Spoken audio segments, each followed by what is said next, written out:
ലൈഫിൽ ചില കാര്യങ്ങൾ ബോധ്യപ്പെടുക എന്നത് നമുക്കുണ്ടാകുന്ന അറിവിനേക്കാളും വളരെ വലുതാണ്. ഒരു കാര്യം അറിയുന്നതും അത് ശരിക്കും നമ്മൾ ബോധ്യപ്പെട്ട് ഉൾക്കൊള്ളുന്നതും രണ്ടും രണ്ടാണ്. മരണത്തെക്കുറിച്ച് എന്തു പറയണം എന്ന് ഒരു പണ്ഡിതനോട് ചോദിച്ചപ്പോൾ അദ്ദേഹം പറഞ്ഞത്, നിങ്ങൾക്കൊരു പക്ഷേ അത് ഒരു പ്രസംഗത്തിനുള്ള വിഷയമായിരിക്കാം, പക്ഷേ എന്നെ സംബന്ധിച്ചിടത്തോളം ഞാൻ ആ മരണവുമായിട്ട് മുഖാമുഖം കണ്ട് അതിൽ നിന്ന് രക്ഷപ്പെട്ട ഒരാളാണ്. അതുകൊണ്ട് മരണം ഒരു മനുഷ്യനെ മാനസികമായും ശാരീരികമായും അയാളുടെ ജീവിതത്തിൽ എത്ര വലിയ പ്രതിസന്ധി തീർക്കുമെന്നതിൻ്റെ ഒരു ചെറിയ അംശം അല്ലെങ്കിൽ അതിൻ്റെ ഒരു പ്രാഥമിക ഘട്ടം അനുഭവിച്ച ഒരാളായ എന്നെ സംബന്ധിച്ചിടത്തോളം ഞാൻ മരണം പറയുന്ന പോലെ ആവില്ല നിങ്ങളത് പറയുമ്പോൾ എന്നാണ് അദ്ദേഹം പറഞ്ഞത്. അപ്പോൾ ബോധ്യപ്പെടുക എന്നത് വളരെ പ്രസക്തമായൊരു വിഷയമാണ്. എന്തിന് ഞാൻ നാട് മാറി ഇവിടെ ഒരു കമ്പനിക്ക് വേണ്ടി മണിക്കൂറുകൾ സ്പെൻഡ് ചെയ്യുന്നു എന്ന് ചോദിച്ചു കഴിഞ്ഞാൽ അതിന് നമുക്ക് കൃത്യമായൊരു ആൻസറുണ്ട്. ഈ ആൻസറുകൾക്കപ്പുറത്ത് നേടാനുള്ളതെല്ലാം നേടി അല്ലെങ്കിൽ അത് നേടാനുള്ള ഓട്ടത്തിനിടയിൽ നമ്മുടെ ജീവിതം പൊടുന്നനെ അവസാനിക്കുമ്പോൾ നമുക്ക് ആ കമ്പനിയും ആ കമ്പനി നൽകുന്ന സാലറിയും ആ കമ്പനി നമുക്ക് വെച്ച് നീട്ടിയ അംഗീകാരവും നമ്മുടെ കുടുംബവും നമ്മുടെ ഭൗതികമായ സെറ്റപ്പും എത്രത്തോളം ഉപകാരപ്പെടും എന്ന ചിന്ത ശരിക്കും നമ്മളൊന്ന് റിയലൈസ് ചെയ്യുക എന്നുള്ളത് വളരെ ഇമ്പോർട്ടൻ്റ് ആണ്. നാം ഇരിക്കുന്ന ചെയറിൽ മറ്റൊരാൾ കയറിയിരിക്കുന്ന,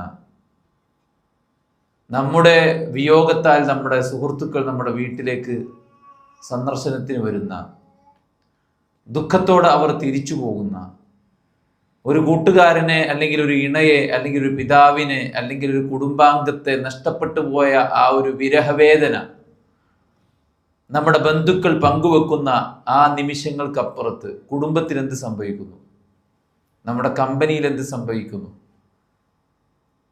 നമ്മുടെ മറ്റു മേഖലകളിൽ എന്ത് സംഭവിക്കുന്നു, നമ്മുടെ ഫ്രണ്ട്സ് വലയത്തിനകത്ത് എന്ത് സംഭവിക്കുന്നു, ജീവിതത്തിൻ്റെ യാഥാർത്ഥ്യവുമായി മല്ലിടുന്ന നമ്മുടെ ജീവിതത്തിൽ എന്ത് സംഭവിക്കുന്നു, അത് നമ്മൾ ആലോചിക്കേണ്ട ഒരു കാര്യം തന്നെയാണ്. ഒട്ടും പ്രയാസമോ പ്രതിസന്ധിയോ ഇല്ലാതെ നമ്മുടെ കമ്പനി നമ്മളില്ലാതെ മുന്നോട്ട് പോകുമെന്നത് നമുക്കാർക്കും സംശയമില്ല. കാരണം ഒരുപാട് ആളുകൾ നമ്മേക്കാൾ ക്വാളിഫൈഡായ സ്കില്ലുള്ള ആളുകൾ പുറത്തുണ്ട്. അവർ ഡോറിന് മുന്നിൽ തള്ളി നിൽക്കുകയാണ്, ഒരു സ്പേസ് വന്നാൽ അവിടേക്ക് കയറാനായിട്ട്. അതുകൊണ്ട് തന്നെ നാം ഇരിക്കുന്ന ഇപ്പോഴുള്ള ആ പൊസിഷനിൽ നാം ഇല്ലെങ്കിൽ പ്രത്യേകിച്ച് ഒന്നും സംഭവിക്കാനൊന്നും പോകുന്നില്ല. പിന്നെ നമ്മുടെ കുടുംബത്തിലാണ്. സ്വാഭാവികമാണ്, മനുഷ്യൻ ഇണങ്ങുന്നവനും ഇണക്കപ്പെടുന്നവനുമാണ്. ഈവൻ നമ്മുടെ ഒരു പെറ്റ്, നമ്മൾ ഉപയോഗിക്കുന്ന, നമ്മളെ വീട്ടിലുള്ള, നമ്മളുമായിട്ട് ഒരുമിച്ച് ജീവിക്കുന്ന ഒരു പൂച്ച, അത് നമ്മളിൽ നിന്ന് അകന്നാൽ പോലും നമുക്കൊരു സങ്കടം ഉണ്ടാവും. അത് നമ്മുടെ ഒരു നാച്ചുറാണ്. പക്ഷെ ആ സങ്കടത്തിന് ഒരു ലിമിറ്റ് ഉണ്ട്. പിതാവില്ലാത്ത വീട്ടിൽ, ഉമ്മയില്ലാത്ത വീട്ടിൽ മക്കൾ ജീവിച്ച് ശീലിക്കും. നമ്മുടെ കുടുംബാംഗങ്ങൾ ആദ്യം ഒരു ഞെട്ടലോടെ കേൾക്കുമെങ്കിലും പിന്നീട് അവർ മനസ്സിനെ പറഞ്ഞ് ബോധ്യപ്പെടുത്തും, അയാളില്ല, അയാൾ ഇനി വരില്ല, അയാൾ പോയി. അപ്പോൾ പിന്നെ എവിടെയാണ് നമ്മുടെ ഇല്ലായ്മ കൊണ്ട്, നമ്മുടെ ഒരു ആബ്സെൻസ് കൊണ്ട് പ്രയാസമുണ്ടാകുന്നത് എന്ന് ചോദിച്ചു കഴിഞ്ഞാൽ, ഈ കുടുംബത്തിൻ്റെ കുറച്ച് സമയത്തുണ്ടാകുന്ന ആ ഒരു ഫീലിങ്സ് അത് മാറ്റിവെച്ചാൽ, ചില ഒക്കേഷൻസ് വരുന്ന സന്ദർഭത്തിൽ, ചില സന്ദർഭങ്ങളിൽ, ചില ആഘോഷങ്ങളിൽ, കുടുംബത്തിൻ്റെ ചില മീറ്റപ്പുകളിലൊക്കെ നമ്മളൊരു വിഷമത്തിൻ്റെ ഒരു ചെറിയ പോയിന്റ് മാത്രമായിട്ട് അവിടെ അവശേഷിക്കുമെന്നത് മാറ്റിവെച്ചാൽ പ്രത്യേകിച്ചൊന്നും സംഭവിക്കാതെ. അവിടെയാണ് നമ്മൾ നമ്മളെക്കുറിച്ച് ആലോചിക്കേണ്ടത്. ആ ഏകാന്തതയിൽ നമ്മുടെ അവസ്ഥ എന്തായിരിക്കും? നമുക്കെന്തെങ്കിലും പരിക്കുണ്ടാകുമോ നമ്മുടെ ഇവിടുത്തെ ആബ്സെൻസ് കൊണ്ട് എന്ന് ചിന്തിക്കുമ്പോൾ നാം എങ്ങനെ ജീവിച്ചുവോ, നാം എങ്ങനെ പ്രവർത്തിച്ചുവോ, നാം എങ്ങനെ മുന്നോട്ട് പോയോ അതിന്റെ റിസൾട്ട് അറിയുന്ന ലോകമാണ് പരലോകം. അതുകൊണ്ട് അവിചാരിതമായിട്ട് സംഭവിക്കുന്ന നമ്മുടെ വിയോഗം അത് ഏറ്റവും അധികം എഫക്റ്റ് ചെയ്യുന്ന പേഴ്സൺ നമ്മളാണ്. അതുകൊണ്ടാണ് പ്രവാചകൻ സല്ലല്ലാഹു അലൈഹി വസല്ലം പറഞ്ഞത്, നിങ്ങൾ നിങ്ങളുടെ മരണത്തെക്കുറിച്ച് ധാരാളമായി ഓർക്കണം. ഏറ്റവും നല്ല ബുദ്ധിയുള്ളവൻ ഈ ലോകം താൽക്കാലികമാണെന്നും ഇവിടെ കിട്ടിയ സൗകര്യങ്ങൾ, സംവിധാനങ്ങൾ, നാം ഇപ്പോൾ അനുഭവിക്കുന്ന സുഖം, ഈ AC-യുടെ സ്വിച്ച് ഓഫ് ചെയ്താൽ ഇപ്പോൾ അനുഭവിക്കുന്ന ഈ ശാന്തമായ ഈ ഒരു അറ്റ്മോസ്ഫിയർ നിൽക്കും. ഇത് ഈ AC-ൻ്റെ മാത്രമല്ല, ഏതും നാം അനുഭവിക്കുന്ന ഏതും അങ്ങനെയാണ്. ഒരു നിമിഷം കൊണ്ട് അത് നിൽക്കും. പക്ഷെ ഈ ജീവിതം കൊണ്ട് മരണത്തിനപ്പുറത്തേക്കുള്ള മുന്നൊരുക്കം നടത്തുന്നവനാര്? അവനാണ് തികഞ്ഞ കാഴ്ചപ്പാടുള്ള, ബുദ്ധിയുള്ള, ചിന്തയുള്ള, ആലോചനയുള്ളവൻ എന്ന് റസൂലുള്ളാഹി പറഞ്ഞത് വെറുതെയല്ല. കാരണം അതെന്തായാലും സംഭവിക്കും. അതെന്തായാലും സംഭവിക്കും. മനുഷ്യനില്ലായ്മയിൽ നിന്ന് ജനിച്ചു, അവൻ വളർന്നു, അവൻ മരിക്കുന്നു. അതവിടെ അവസാനിക്കുന്നില്ല. പിന്നെ അതിൻ്റെ നാച്ചുറൽ പ്രോസസ്സാണ്. അയാൾ പിന്നീട് ഖബറിൽ കഴിയുന്നു, പിന്നീട് മഹ്ശറിൽ ഒരുമിച്ച് കൂട്ടപ്പെടുന്നു. ആദ്യത്തെ സ്റ്റെപ്പൊന്നും നമ്മളല്ല മാനേജ് ചെയ്തത് എന്നതുകൊണ്ട് തന്നെ ഇനി അടുത്ത സ്റ്റെപ്പ് ഉണ്ടാവില്ല എന്ന് പറയാൻ നമുക്ക് ആർക്കും റൈറ്റും ഇല്ല. കാരണം ആദ്യത്തെ സ്റ്റെപ്പൊക്കെ പടച്ചവനാണ് കൈകാര്യം ചെയ്തത്. നിസ്സാരമായ ഇന്ദ്രിയത്തിൽ നമ്മളെ ഉണ്ടാക്കിയത് പടച്ചവനാണ്. മാതാവിൻ്റെ ഗർഭത്തിൽ സ്റ്റെപ്പ് ബൈ സ്റ്റെപ്പായിട്ട് നമുക്ക് നമ്മുടെ ലൈഫിൻ്റെ ഓരോ സ്റ്റെപ്സും കടത്തിക്കൊണ്ടുപോയത് പടച്ചവനാണ്. അവിടെ നിന്ന് ഭൂമിയിലേക്ക് കൊണ്ടുവന്നതും നമ്മുടെ രൂപവും കോലവും ശബ്ദവും നിറവും പാരൻസും ഡേറ്റ് ഓഫ് ബർത്തും പ്ലേസ് ഓഫ് ബർത്തും ഇതെല്ലാം നിശ്ചയിച്ചത് പടച്ചവനാണ്. ഇനി ഇത് എവിടെ ഫിനിഷ് ആവണം? അല്ല, ഏറ്റവും നല്ല ഫീച്ചറുള്ള വണ്ടി നമ്മൾ ഉപയോഗിച്ചാലും, നമ്മൾ എല്ലാ ഫിസിക്കൽ ഫിറ്റ്നസ് സർട്ടിഫിക്കറ്റ്സ് എല്ലാം നമ്മുടെ കയ്യിൽ നമ്മൾ ഉറപ്പിച്ചാലും, എവിടെയാണോ നിശ്ചയിക്കപ്പെട്ടത് അവിടെ നമ്മൾ മരിക്കുന്നതും നമ്മുടെ കൺട്രോളിലല്ല. ജനനം നമ്മുടെ കൺട്രോളിലല്ല, മരണം നമ്മുടെ കൺട്രോളിലല്ല, ഈ പ്രപഞ്ചത്തിന്റെ കൺട്രോൾ നമ്മുടെ കയ്യിലല്ല. പിന്നെ അതിനിടയ്ക്ക് ചില കാര്യങ്ങൾ കൈകാര്യം ചെയ്തു എന്നത് മാത്രമാണ് നമ്മൾ ആരൊക്കെയാണ്, നമുക്ക് എന്തൊക്കെയോ ഉണ്ട് എന്ന് തോന്നിക്കാനുള്ള റീസൺ. എന്നാൽ പ്രധാനപ്പെട്ട നമ്മളുമായി ബന്ധപ്പെട്ട ഒന്നും ചെയ്യുന്നത് നമ്മളല്ല, എല്ലാം പടച്ചവനാണ്. അങ്ങനെയെങ്കിൽ മരിക്കുന്നത് നമ്മുടെ കൺട്രോളിലല്ലെങ്കിൽ, ജനിക്കുന്ന നമ്മുടെ കൺട്രോളിലല്ലെങ്കിൽ, അതിനിടക്കുള്ളത് സംഭവിക്കുന്നതും അതിനു മുമ്പ് സംഭവിച്ചതും ഈ പ്രപഞ്ചത്തിൽ സംഭവിക്കുന്നതിൻ്റെ ഒന്നും കൺട്രോൾ നമ്മുടെ കയ്യിലല്ലെങ്കിൽ, അടുത്ത സ്റ്റെപ്പ് ഇത് അമാതഹു ഫഅഖ്ബറ, മരണപ്പെട്ടാൽ ഖബറടക്കപ്പെടും. പിന്നീട് അവിടെ നിന്ന് അൻഷറ, അവൻ ഉയർത്തെഴുന്നേൽപ്പിക്കപ്പെടും. അത് ഒരിക്കലും മാറ്റമില്ലാത്ത അള്ളാന്റെ തീരുമാനമാണ്. അങ്ങനെ ഒരു റിയാലിറ്റി നമ്മുടെ ലൈഫിൽ നമുക്ക് ഫേസ് ചെയ്യാനുണ്ടെങ്കിൽ ആ റിയാലിറ്റിയെ നാം എങ്ങനെ നോക്കിക്കാണണം? ആ റിയാലിറ്റിയെ നാം എങ്ങനെ നോക്കിക്കാണണം? ചുറ്റുപാടുള്ളവരെല്ലാം ശ്വസിക്കുന്നു, എനിക്ക് ശ്വസിക്കാൻ പറ്റുന്നില്ല. എല്ലാവരും ചിരിക്കുന്നു, എല്ലാവരും എന്നെ ആശ്വസിപ്പിക്കുന്നു, എല്ലാവരും എന്നെ സമാധാനിപ്പിക്കുന്നു, പക്ഷെ എനിക്ക് ശ്വസിക്കാൻ പറ്റുന്നില്ല. എന്തായിരിക്കും അയാളുടെ അവസ്ഥ? ഈ ഇരിക്കുന്ന ഇരിപ്പിൽ ഒരാളുടെ കാഴ്ച ഇങ്ങനെ മങ്ങി മങ്ങി മങ്ങി മങ്ങി ഇങ്ങനെ പോയിട്ട് പെട്ടെന്ന് അങ്ങോട്ട് ബ്ലൈൻഡായി മാറാണ്. എന്തായിരിക്കും അയാളുടെ അവസ്ഥ? ഇതിനേക്കാൾ പ്രതിസന്ധി നിറഞ്ഞൊരവസ്ഥയാണ് നമ്മൾ നമ്മിലേക്ക് മാത്രം ഒതുങ്ങുന്ന, നമുക്ക് നമ്മളാൽ കൊണ്ട് മാത്രം രക്ഷപ്പെടാൻ കഴിയുന്ന നമ്മുടെ പരലോകം. ഭർത്താവ് ഉണ്ടാകും, ഭാര്യ ഉണ്ടാകും, മക്കളുണ്ടാവും, കുടുംബക്കാരുണ്ടാവും, ഫ്രണ്ട്സ് ഉണ്ടാവും, നമുക്ക് നമ്മുടേതായ സ്റ്റാറ്റസ് ഉണ്ടാകും, എല്ലാം ഉണ്ടാകും. പക്ഷെ ഒരാൾക്കും ഒന്നും ചെയ്തു തരാൻ കഴിയാത്ത ഒരു പ്രതിസന്ധി, അത് നമ്മുടെ മരണമാണ്.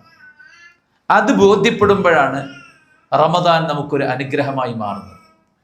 അത് ബോധ്യപ്പെടുമ്പോഴാണ് നമ്മുടെ ജീവിതത്തിലെ പാപങ്ങൾ നമുക്കൊരു അസ്വസ്ഥതയായി മാറുന്നത്. അത് ബോധ്യപ്പെടുമ്പോഴാണ് പടച്ചറബിന്റെ മാർഗത്തിൽ നമുക്ക് വല്ലതും ചെയ്യാനുള്ള സന്നദ്ധത ഉണ്ടാകുന്നത്. അത് ബോധ്യപ്പെടുമ്പോഴാണ് ജീവിതയാത്രകളിൽ നമുക്ക് അരുതായ്മകൾ ചെയ്യാനുള്ള അവസരങ്ങൾ വന്നിണങ്ങുമ്പോൾ നമുക്കൊരു സെൽഫ് കൺട്രോൾ ലഭിക്കുന്നത്, നമ്മുടെ മനസ്സിന് കീഴൊതുങ്ങാതെ മനസ്സുമായി അതിശക്തമായ സമരത്തിൽ ഏർപ്പെട്ട് വിജയം വരിക്കാൻ സാധിക്കുന്നത് ആ പരലോകം ഓർക്കുമ്പോഴാണ്. അള്ളാഹുവിന്റെ പ്രവാചകൻ സല്ലല്ലാഹു അലൈഹി വസല്ലം സ്വഹാബത്തിനോട് പറഞ്ഞു, സ്വഹാബത്തെ, നിങ്ങളിൽ ഏറ്റവും അധികം പടച്ചവനെ പേടിക്കുന്നത് ഞാനാണ്. അതൊരു വെറുതെ ഒരു കമന്റ് ആയിരുന്നില്ല. റസൂൽ സല്ലല്ലാഹു അലൈഹി വസല്ലമയുടെ വിരിപ്പിൽ നിന്നൊരു ഈത്തപ്പഴം കിട്ടിയപ്പോൾ പ്രവാചകൻ പറഞ്ഞത്, ലൗല അന്നി അഖാഫു അൻ തകൂന മിന സദഖതി ലഅകൽതുഹ. ഈ ഈത്തപ്പഴം സകാത്തിന്റെ മുതലാകുമോ എന്ന് ഞാൻ ഭയക്കുന്നത് കൊണ്ട് ഞാനിത് കഴിക്കുന്നില്ല എന്ന്. നബിക്ക് വേണമെങ്കിൽ ഇത് കഴിക്കായിരുന്നു, പക്ഷെ അത് ഹറാമിന്റെ അംശമാകുമോ? സകാത്തിന്റെ മുതൽ അള്ളാഹുവിന്റെ പ്രവാചകനും കുടുംബത്തിനും അള്ളാഹ് അനുവദിച്ചിട്ടില്ല. അതിൽപ്പെട്ടതാകുമോ എന്ന് ഭയന്നിട്ട് പ്രവാചകൻ സല്ലല്ലാഹു അലൈഹി വസല്ലമ അത് മാറ്റിവെക്കുകയാണ് ചെയ്തിട്ടുള്ളത്. ഇന്നി ലാ ഉസാഫിഹു നിസാ, ഒരു അന്യ സ്ത്രീയെ ഞാൻ സ്പർശിക്കുകയില്ല. ജീവിതത്തിൽ ശ്രദ്ധിക്കേണ്ട ഇടങ്ങളെല്ലാം ശ്രദ്ധിച്ചു പോയ അള്ളാഹുവിന്റെ പ്രവാചകൻ സല്ലല്ലാഹു അലൈഹി വസല്ലമ എന്തുകൊണ്ട് ഇങ്ങനെയെന്ന് ചോദിച്ചാൽ പ്രവാചകന്റെ വാക്കുകളിൽ നിന്ന് അത് വ്യക്തമാണ്. പ്രവാചകൻ സല്ലല്ലാഹു അലൈഹി വസല്ലം എന്താ പറഞ്ഞത്? അമാ തർദാ അൻ തകൂന ലഹുമുദ് ദുനിയ വലനൽ ആഖിറ. ഈത്തപ്പനയുടെ ഓലയിൽ കിടന്ന് ശരീരം പാട് വീണത് കണ്ട് വിതുമ്പിയ ഉമറിനോട് റസൂലുള്ളാഹി ചോദിച്ച ചോദ്യമാണ്, എന്താണ് ഉമറെ, ഈ ദുനിയാവ് നമുക്കൊരു താൽക്കാലിക ഇടം മാത്രല്ലേ, നമുക്ക് മരിച്ചു എന്ന പരലോകത്തല്ലേ വിജയിക്കാനുള്ളത്? മക്കയുടെ ആദ്യത്തെ അവസ്ഥ, ഡാർക്ക് ഏജ് എന്ന് നമ്മൾ എക്സ്പ്ലെയിൻ ചെയ്യുന്ന ആ ഒരു അവസ്ഥ എന്താണ് നമുക്ക് നന്നായിട്ട് അറിയാം. അവിടെ എങ്ങനെയാണ് മാറ്റം ഉണ്ടായത്? ജീവിതം ഒന്നേ ഉള്ളൂ, കാലം നമ്മെ നശിപ്പിക്കും, ഇതിനപ്പുറത്ത് നമുക്കൊരു ജീവിതമില്ലെന്ന് വിശ്വസിച്ച് കള്ളുകുടിച്ചും തോന്നിവാസത്തിൽ ഏർപ്പെട്ടും അവർക്കിഷ്ടമുള്ളതെല്ലാം എന്താണോ മനസ്സാഗ്രഹിക്കുന്നത് അതിൻ്റെ പിന്നാലെ ഓടിയവരായിരുന്നു അവരെ എങ്ങനെയാണ് ലോകത്തിന് മാതൃകയാക്കിയത്? അള്ളാഹു ഉണ്ടെന്ന് ആ ഒരു വിശ്വാസം മനസ്സിനെ ബോധ്യപ്പെടുത്തി ആ പടച്ചറബിലേക്ക് ഒരു മടക്കമുള്ള ആ ഒരു പരലോകമുണ്ടെന്ന് ഉറപ്പിച്ചതിലൂടെയാണ് അവർ എന്തിനും തയ്യാറായത്. വിത്തിൻ 3 years കൊണ്ടാണ് മദ്യത്തിൽ മുങ്ങിക്കുളിച്ച ഒരു ടീമിനെ അള്ളാഹുവിൻ്റെ പ്രവാചകൻ പൂർണ്ണമായിട്ട് അതിൽ നിന്ന് മുക്തമാക്കി, അതിൽ നിന്ന് ഊരിയെടുത്ത് ഫ്രഷാക്കി ശുദ്ധീകരിച്ചെടുത്ത് വെറും 3 കൊല്ലം കൊണ്ട്. പക്ഷെ ആ 3 കൊല്ലം മദ്യത്തെ നിരോധിക്കാനുള്ള പ്രോസസ്സിന് മുമ്പ് നീണ്ട വർഷം 10-14 കൊല്ലത്തിലധികം 15 കൊല്ലത്തിലധികം റസൂലുള്ളാഹ് അതിനു വേണ്ടിയിട്ട് നിർവഹിച്ച ആ ഒരു ദൗത്യം എന്താണെന്ന് ചോദിച്ചു കഴിഞ്ഞാൽ അവരുടെ ഉള്ളിലെ വിശ്വാസം ഉറപ്പിക്കലായിരുന്നു. അള്ളാഹുവിലുള്ള വിശ്വാസവും പരലോകത്തിലുള്ള വിശ്വാസവും ഉറപ്പിക്കുന്നതിലൂടെയാണ് യഥാർത്ഥത്തിൽ അവർക്ക് ഇത് സ്വീകരിക്കാൻ പറ്റിയത്. അപ്പൊ നമ്മളൊക്കെ ഈ പറയുന്ന വിശ്വാസം, നമ്മളൊക്കെ ഈ പറയുന്ന പരലോകം, നമ്മളൊക്കെ ഈ പറയുന്ന പടച്ചോൻ ശരിക്കും നമുക്ക് ബോധ്യപ്പെടുന്നുണ്ടെങ്കിൽ അവിടെയാണ് നമുക്ക് ഇത്തരത്തിലുള്ള റമദാൻ പോലുള്ള അവസരങ്ങൾ വലിയൊരവസരമായി മാറുന്നത്. മുസ്ലിങ്ങൾ വ്യത്യസ്ത തട്ടിലാണ്, നമുക്ക് എല്ലാവർക്കും അറിയാം. റമദാൻ വരുമ്പോൾ സന്തോഷത്തോടു കൂടെ നോക്കിക്കാണുന്ന ആൾക്കാരുണ്ട്, വളരെ വെറുപ്പോടുകൂടെ നോക്കിക്കാണുന്ന ആൾക്കാരുണ്ട്. ആസ് യൂഷ്വൽ ഇനിയിപ്പോൾ നോമ്പും കാര്യങ്ങളൊക്കെ ആയിട്ട് പോകേണ്ട ഒരു സമയമാണല്ലോ എന്ന് അങ്ങനെ അംഗീകരിച്ചുകൊണ്ട് ഇനിയിപ്പോൾ രക്ഷയില്ല എന്ന നിലക്ക് പോണ ആൾക്കാരുണ്ട്. ഒരു വിശ്വാസിയെ സംബന്ധിച്ചിടത്തോളം അവൻ വളരെ സൗഭാഗ്യത്തോടു കൂടെയാണ് കാണുക. കാരണം എന്താ വെച്ചാൽ വിശ്വാസിന് മുമ്പിൽ ഏറ്റവും വലിയ ബേജാറ് അവൻ്റെ തെറ്റുകളാണ്. ജീവിതത്തിൻ്റെ ദുർബല നിമിഷത്തിൽ സംഭവിച്ചു പോയൊരു വ്യഭിചാരം ആരും അത് അറിഞ്ഞിട്ടില്ല, ആണിനും പെണ്ണിനും മാത്രമേ അറിയുള്ളൂ. പക്ഷേ ആ സഹാബി തൻ്റെ കൂട്ടുകാരനോട് പറഞ്ഞു, എനിക്കിങ്ങനെ ഒരു സംഭവം സംഭവിച്ചിട്ടുണ്ട്, എനിക്ക് സമാധാനമില്ല, ഞാൻ എന്ത് ചെയ്യണം? അയാളാണ് പറഞ്ഞത്, നബിൻ്റെ അടുത്ത് പോയിക്കോ. നബി സല്ലല്ലാഹു അലൈഹി വസല്ലം നബിയിലേക്ക് ഗൈഡ് ചെയ്ത ആളെ കാണുമ്പോൾ പറയുമായിരുന്നു, നിങ്ങൾക്കത് മറച്ചു വെച്ചുകൂടായിരുന്നു, നിങ്ങൾ എന്തിനാണ് എൻ്റെ അടുക്കിലേക്ക് പറഞ്ഞയച്ചത്? അദ്ദേഹം റസൂൽ സല്ലല്ലാഹു അലൈഹി വസല്ലം അടുക്കൽ ചെന്ന് തൊഹിർനി യാ റസൂലല്ലാഹ്, നബി എന്നെ ശുദ്ധീകരിക്കണം. റസൂൽ ആദ്യമൊന്നും മൈൻഡ് ചെയ്തില്ല, വീണ്ടും വന്നു. മാനസികമാണോ? മദ്യം ഉപയോഗിച്ചിട്ടുണ്ടോ?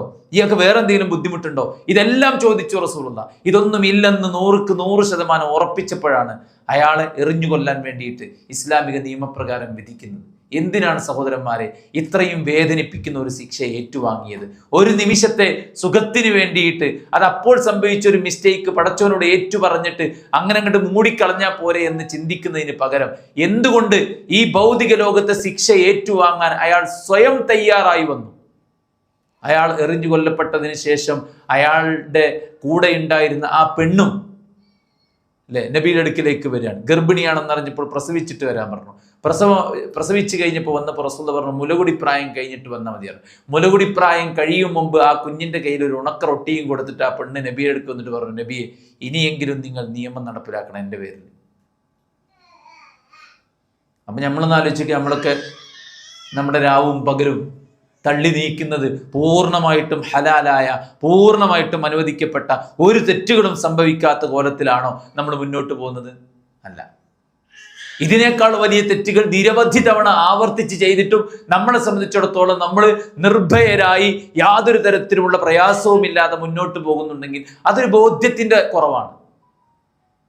ജീവിതത്തിൽ ഒരു തവണ മാത്രം വ്യഭിചരിച്ച സഹാബിയാണ് എന്നെ എറിഞ്ഞു കൊല്ലാൻ വിധിക്കണമെന്ന് പറഞ്ഞിട്ട് നബിന്റെ അടുത്ത് നിന്ന് വിധി വാങ്ങിയിട്ട് സ്വഹാബത്ത് അദ്ദേഹത്തെ എറിഞ്ഞു കൊന്നത്. എന്ത്? മരണത്തിനപ്പുറത്ത് വലിയ വിഘാതമായി മാറുന്നത് സുഹൃത്തുക്കൾ നമ്മുടെ പാപങ്ങളാണ്. നിങ്ങൾ ചിന്തിച്ചിട്ടുണ്ടോ? നമ്മളെ ഈ ഖുത്ബയിലും പ്രസംഗത്തിലൊക്കെ കേൾക്കുന്നുണ്ടല്ലോ, ഒരു മനുഷ്യൻ മെലിഞ്ഞുപോയി, അല്ലെങ്കിൽ അയാളുടെ കളർ കുറഞ്ഞുപോയി, അയാൾക്ക് വരുമാനം കുറഞ്ഞുപോയി, അയാൾക്ക് വേണ്ടപ്പെട്ട സ്റ്റാറ്റസ് ഇല്ലാതെ പോയി, അയാൾക്ക് സമൂഹത്തിൽ വലിയൊരു പവറൊന്നും ഇല്ലാതെ പോയി. ഇതിൻ്റെ പേരിലൊന്നും ഒരു കുട്ടിയും ഖബറിൽ ശിക്ഷിക്കപ്പെടുന്നില്ല. ഖബർ ശിക്ഷയെക്കുറിച്ച് പ്രവാചകൻ സല്ലല്ലാഹു അലൈഹി വസല്ലം പറഞ്ഞപ്പോൾ രണ്ട് കാര്യമാണുള്ളത്. ഒന്ന്, ചെയ്യേണ്ട കാര്യങ്ങൾ ചെയ്യാതെ മാറ്റിവെച്ചു. രണ്ട്, ചെയ്യാൻ പാടില്ലാത്ത കാര്യങ്ങൾ അയാളെ സംഭവിച്ചു. അതല്ലേ, ഖുർആൻ പഠിച്ചിട്ടത് പകർത്താതെ, കൃത്യമായി നമസ്കരിക്കാതെ, അതിനെ അവഗണിച്ച് കൂർക്കം വലിച്ചുറങ്ങിയവന് ഖബറിൽ കനത്ത ശിക്ഷ ഉണ്ട്. കളവ് പറഞ്ഞും പരസ്പരം ആളുകൾക്കിടയിൽ കുഴപ്പങ്ങൾ ഉണ്ടാക്കിയും തമ്മിലടിപ്പിച്ചും മുന്നോട്ട് പോയ കളവിന്റെയും നമീമത്തിന്റെയും ആളുകൾക്ക് ഖബറിൽ ശിക്ഷയുണ്ട്. സാമ്പത്തിക രംഗത്ത് ഹലാലും ഹറാമും നോക്കാതെ എന്തും സമ്പാദിച്ചവർക്ക് ഖബറിൽ ശിക്ഷയുണ്ട്. അവിഹിതമായ രീതിക്ക് നൈമിഷികമായ സുഖത്തിനു വേണ്ടി തനിക്കിഷ്ടപ്പെട്ടവളോടൊത്ത്, തനിക്കിഷ്ടപ്പെട്ടവനോടൊത്ത് തൻ്റെ സ്വകാര്യ നിമിഷങ്ങൾ പങ്കുവെച്ചതിൻ്റെ പേരിൽ രണ്ടുപേർക്കും കനത്ത ശിക്ഷ ഖബറിലുണ്ട്. അടിഭാഗം വിശാലവും മുകൾ ഭാഗം കുടുങ്ങിയതുമായ ഒരു ചെമ്പിനകത്ത് വിവസ്ത്രരായ സ്ത്രീ പുരുഷന്മാർ കിടന്ന് വെന്തെരിയുന്നത് റസൂൽ കരീം സല്ലല്ലാഹു അലൈഹി വസല്ലം രണ്ട് കണ്ണുകൾ കൊണ്ട് നേർക്കുനേരെ കണ്ടിട്ടുണ്ട്. എന്താ കാരണം പറഞ്ഞത്? ഹുമുല്ലദീന അസ്സുനാതു വസ്സവാനി, അവർ വ്യഭിചരിച്ച സ്ത്രീകളും പുരുഷന്മാരുമാണ്. എവിടെയാണ് നീ ഒരു ഫഖീറായി പോയി, നീ ഒരു സൗന്ദര്യമില്ലാത്തവനായി പോയി, നീ നല്ല ഒരു സ്റ്റാറ്റസ് ഇല്ലാത്തവനായി പോയി, നിനക്ക് മതിയായ തരത്തിലുള്ള ക്വാളിഫിക്കേഷൻ ഇല്ലാതെ പോയി, ഇങ്ങനെ ഒരു റീസൺ അല്ലാഹുവിന്റെ റസൂൽ സല്ലല്ലാഹു അലൈഹി വസല്ലം പറഞ്ഞിട്ടുണ്ടോ? ഒരിക്കലുമില്ല. ഫുഖറാകളാണ് ആദ്യം സ്വർഗത്തിൽ പോകുന്നത്. ഏറ്റവും പാവപ്പെട്ട, പടച്ച റബ്ബിന്റെ നന്ദിയുള്ള ദാസന്മാരായി ജീവിച്ച പട്ടിണി പാവങ്ങളാണ് ആദ്യം സ്വർഗത്തിൽ പോകുന്നത്. ഫക്കീറായി എന്നുള്ളതൊരു പ്രിവിലേജാണ് അള്ളാഹിൻ്റെ അടുത്ത്. ഫക്കീർ ആകണം എന്നല്ല കേട്ടോ, പക്ഷെ ആയി എന്നത് ഒരിക്കലും ഒരു നെഗറ്റീവ് അല്ല, മറിച്ച് അതൊരു പവറാണ്. മനസ്സിലാണ്ടോ? പിന്നെ എന്താണ് ഖബറിൽ പ്രയാസം ഉണ്ടാക്കുന്നത്? നമ്മുടെ ജീവിതത്തിൽ സംഭവിക്കുന്ന പാപങ്ങളാണ്. ഇനി അവിടുന്ന് അങ്ങോട്ടുള്ള യാത്രയിലോ, പരലോകത്തേക്കുള്ള യാത്രയിൽ അല്ലെ, മനുഷ്യൻ ഖബറിൽ നിന്ന് ഉയർത്തെഴുന്നേൽപ്പിക്കപ്പെടുമ്പോൾ തന്നെ അവൻ പറയും എന്ത്? വനുഫിഖ ഫിസ്സൂർ فإذا هم من الأجداث إلى ربهم ينسلون قالوا يا ويلنا من بعثنا من مرقدنا هذا ما وعد الرحمن وصدق المرسلون. കാഹളത്തിൽ ഊതപ്പെടുമ്പോൾ മനുഷ്യരെല്ലാവരും ഒന്നടങ്കം. ഒരു ലീഡർഷിപ്പ് ഇല്ലാതെ, ഒരു നേതൃത്വമില്ലാതെ, മക്കൾ ഉമ്മയും ഉപ്പയും കാക്കാതെ, ആരും ആരെയും നോക്കാതെ പടച്ച റബ്ബിലേക്ക് ഒരുമിച്ച് കൂട്ടപ്പെടുന്ന ആർക്കപ്പോൾ ഇതിലൊക്കെ ഒരു സംശയമുള്ളത്?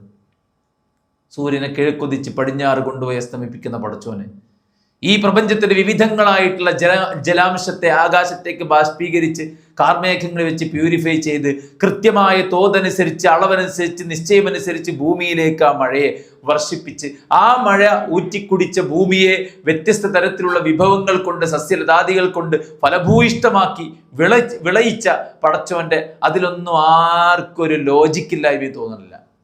ഇല്ലല്ലോ. നിങ്ങളുണ്ടല്ലേ അതിലെന്ത് ലോജിക്ക് ഇതിലെന്ത് ലോജിക്ക് ചോദിക്കുന്ന ആൾക്കാർ. ഈ പ്രപഞ്ചത്തിന്റെ ഒരു പ്രോസസ്സിലും ഒരു പ്രൊസീജിയറിലും ആർക്കും ലോജിക്കില്ല എന്ന് ആരും പറയണില്ല, അത് സയന്റിഫിക് അല്ല എന്ന് ആരും പറയണില്ല. എന്നാൽ നിയമങ്ങൾ, ദീനിന്റെ നിയമങ്ങൾ, ഇതെല്ലാം ചെയ്ത് പടച്ചോൻ ഒരു പരലോകമുണ്ടെന്ന് പറയുമ്പോൾ അവൻ ചില നിയമനിർദ്ദേശങ്ങൾ പറയുമ്പോൾ അതിലെന്ത് ലോജിക്ക്, അതിലെന്ത് ന്യായം, അതിലെന്ത് യുക്തി, അതിലെന്ത് ബുദ്ധി അല്ലെ എന്ന് ചോദിക്കുന്ന ആൾക്കാരെ സംബന്ധിച്ചിടത്തോളം സുഹൃത്തുക്കളെ, നമ്മൾ അതിൽപ്പെട്ടവരല്ല. ഈ പ്രപഞ്ചത്തിന്റെ ഉടമസ്ഥൻ ആരാണോ അവൻ തന്നെയാണ് വിശുദ്ധ ഖുർആൻ ഇറക്കിയതെന്ന് 100% അർത്ഥശങ്കക്കിടയില്ലാത്ത വിധം വിശ്വസിക്കുന്ന നമ്മെ സംബന്ധിച്ചിടത്തോളം ആ അള്ളാഹുവിന്റെ അടുക്കിലേക്കുള്ള ഒരു മടക്കമുണ്ട്. അന്ന് മനുഷ്യൻ എന്താണ് പറയുന്നത്? ആരാണ് എന്നെ വിളിച്ചുണർത്തിയത്? ഇതായിരുന്നോ പ്രവാചകന്മാർ പറഞ്ഞ ആ യാഥാർത്ഥ്യത്തിന്റെ പരലോകം എന്നാണ് അവർ ചോദിക്കുന്നത്. സൂറത്ത് സജ്ജദ, എല്ലാ യൗമുൽ ജുമഅയിൽ നമ്മൾ സുബഹിക്ക് ഓതുന്ന സൂറത്ത് സജ്ജദ, അതിൽ അല്ലാഹു സുബ്ഹാനഹു വ തആല പാപികളുടെ വാക്കായിട്ട് പറയുന്നുണ്ട്, വലൗ തറാ ഇദിൽ മുജ്രിമൂന നാകിസൂ റൂസിഹിം ഇൻദ റബ്ബിഹിം റബ്ബനാ അബ്സർനാ വസമിഅനാ ഫർജിഅനാ നഅമൽ സാലിഹ ഇന്നാ മൂഖിനൂൻ. ഇതാ പരലോകം. ഇതാണോ പരലോകം? കണ്ണുകൾ കൊണ്ട് ഞങ്ങൾ കണ്ടിരിക്കുന്നു, കാതുകൾ കൊണ്ട് ഞങ്ങൾ കേട്ടിരിക്കുന്നു, മനസ്സുകൊണ്ട് ഞങ്ങൾ അംഗീകരിച്ചിരിക്കുന്നു.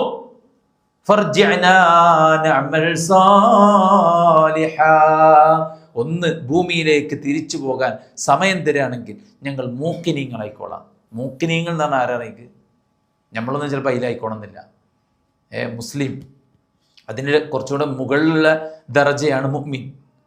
ആ മുഅ്മിൻ്റെ ഈമാൻ അങ്ങോട്ട് കൂടി ആൾ ഏറ്റവും ടോപ്പ് ലെവലിലെത്തുമ്പോൾ അതിൻ്റെ പേരാണ് മൂക്കിൻ.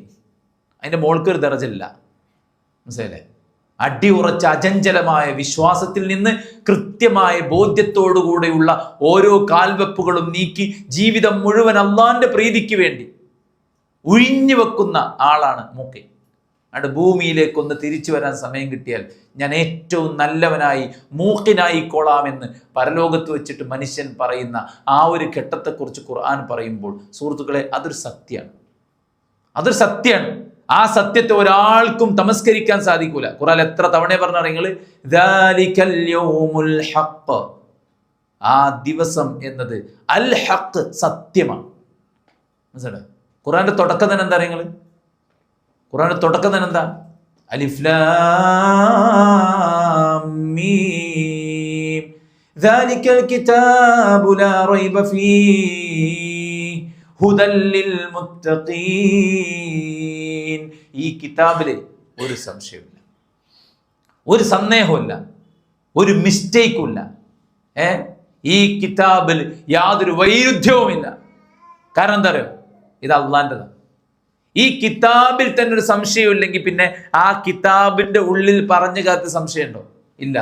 ദാലികൽ യൗമുൽ ഹഖ്, ആ ദിവസം സത്യം. ഇപ്പൊ നിഷേധിക്കണമെന്ന് നിഷേധിക്കാം, വിശ്വസിക്കണമെന്ന് വിശ്വസിക്കാം. വിശ്വസിച്ചിട്ട് അങ്ങനെ ആ വിശ്വാസം മാത്രം വെച്ച് അങ്ങനെ തോന്നിയ പോലെ ജീവിക്കണമെന്ന് അങ്ങനെ പോവാം. അല്ല, ആ വിശ്വാസം അത് കൃത്യമാക്കിയിട്ട് അതിനനുസരിച്ചുള്ള കാഴ്ചപ്പാടോടുകൂടെ മുന്നോട്ട് പോകണവന് അങ്ങനെയും പോവാം. എങ്ങനെ പോയാലും ശരി, ഇത് അവിടെ എത്തുള്ളൂ. എവിടെ? പരലോകത്ത്. وَيَوْمَ نُسَيِّرُ الْجِبَالَ فَتَرَى الْأَرْضَ بَارِزَةً وَحَشَرْنَاهُمْ فَلَمْ نُغَادِرْ مِنْهُمْ أَحَدًا وَيَوْمَ نُسَيِّرُ الْجِبَالَ, പർവ്വതങ്ങളെ നാം അതിൻ്റെ സ്ഥാനത്ത് നിന്ന് തെറ്റിച്ച് കളഞ്ഞ് ചിതറിയ ധൂളികളെ പോലെ പാറ്റിച്ച് കളയും. فَتَرَى الْأَرْضَ بَازِغَةً, ഭൂമിയെ നിങ്ങൾക്ക് ഒഴിഞ്ഞതായിട്ട് കാണാൻ സാധിക്കും. ഫലം നുഗാദിർ മിൻഹും അഹദ, അന്ന് എല്ലാവരെയും ഒരുമിച്ച് കൂട്ടും, ഒരു മനുഷ്യൻ പോലും അതിൽ നിന്ന് മിസ്സാവുകയില്ല എന്ന് ഖുർആൻ പറയാം. സുഹൃത്തുക്കളെ, ആ പരലോകത്ത് മനുഷ്യർ സന്തോഷത്തോടെ വരുന്ന ആൾക്കാരുണ്ട്. അതാരാണ്? വുജൂഹുൻ യൗമഇദിൻ മുസ്ഫിറ ضاحكة مستبشرة ووجوه يومئذ عليها غبرة ترهقها قترة أولئك هم الكفرة الفجرة. നല്ല സുമുഖരും സുന്ദരന്മാരുമായി യാതൊരുവിധ ബേജാറുമില്ലാതെ പ്രയാസവുമില്ലാതെ ആശങ്കയുമില്ലാതെ ചില ആൾക്കാർ വരും. അതാരാണ്? അത് പുണ്യം പ്രവർത്തിച്ച വിശ്വാസികളായ ആൾക്കാരാണ്. മൻ അമില സാലിഹൻ മിൻ ദകരിൻ ഔ ഉൻസാ ഫഹുവ മുഅ്മിൻ ഫലനുഹ്യിയന്നഹു ഹയാതൻ ത്വയ്യിബ വലനജ്സിയന്നഹും അജ്റഹും ബിഅഹ്സനി മാ കാനൂ യഅമലൂൻ. പുണ്യം പ്രവർത്തിക്കുക എങ്ങനെ?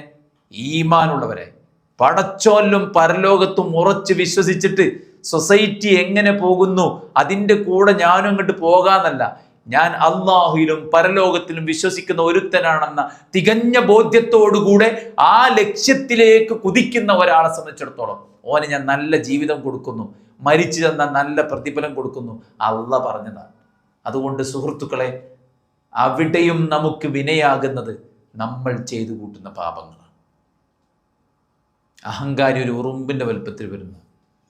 ഒരു മനുഷ്യനൊരു ഉറുമ്പിന്റെ വലുപ്പമായ എന്തേക്കാര അവസ്ഥ? മനുഷ്യന്റെ ബോഡി ഉറുമ്പിന്റെ വലുപ്പം. എന്തേ? ഭൂമിയിൽ വലിയവനായി ചമഞ്ഞവൻ പരലോകത്ത് ചെറിയവനായിട്ട് വരും. മനസ്സിലായോ? ഭൂമിയിൽ മറ്റുള്ളവരുടേത് കൈക്കലാക്കിയവൻ പരലോകത്ത് അതെല്ലാം തന്റെ മുതുകിലേറ്റിയിട്ട് വരും. മറ്റുള്ളവരോട് എരന്നു വാങ്ങിയിട്ട് ആ ഭിക്ഷയാചിക്കാൻ വേണ്ടി അവസരവും അവസ്ഥയും ഉണ്ടായിട്ടും മറ്റുള്ളവരുടെ മുമ്പിൽ കൈനീട്ടി ജീവിച്ച ആള് ശരീരത്തിൽ മാംസമില്ലാത്തവനായി വരും. മറ്റുള്ളവരെ അപകീർത്തിപ്പെടുത്താൻ വേണ്ടി ഇറങ്ങിപ്പുറപ്പെട്ടയാള് അയാളുടെ ശരീരം വലിച്ചു കീറിക്കൊണ്ടിരിക്കും. എല്ലാം പാപത്തിന്റെ ദുരന്തമാണ്. മനുഷ്യൻ വിയർപ്പിൽ മുങ്ങിക്കുളിച്ചിരിക്കും. അവന്റെ മുഖം കറുക്കും, കണ്ണുകൾ നീലവർണ്ണത്തിലായിരിക്കും, അവൻ പേടിച്ച് വിറക്കും. എല്ലാറ്റിൻ്റെയും കാരണം അവൻ ചെയ്ത പാപങ്ങൾ. ഇബ്നു ഖയ്യിം റഹിമഹുല്ലാ അദ്ദേഹത്തിൻ്റെ അടുക്കൽ ഒരാൾ വന്നിട്ട് പറയാണ്, എനിക്കൊരു ചെറിയ പ്രശ്നമുണ്ട്. അതെന്താണ്? എൻ്റെ മനസ്സിനെ ബാധിച്ച ഒരു പ്രണയമാണ്, എനിക്ക് ചികിത്സ വേണം. അദ്ദേഹം ചികിത്സ നിർദ്ദേശിച്ച് ആ സഹോദരന് കൊടുത്ത ഉപദേശമാണ് പിൽക്കാലത്ത് അദ്ദാഉ വദ്ദവാ എന്ന ഗ്രന്ഥമായിട്ട് നമ്മുടെ കയ്യിൽ ലഭ്യമാകുന്നത്. അതിൻ്റെ മധ്യഭാഗം മുതൽക്ക് അവസാനം വരേക്കും ഒരു മനുഷ്യന് സംഭവിക്കുന്ന തെറ്റുകൾ, അയാളിൽ ഉണ്ടാക്കുന്ന ദുരന്തത്തിൻ്റെ സംഭവങ്ങളും ചരിത്രങ്ങളുമാണ്.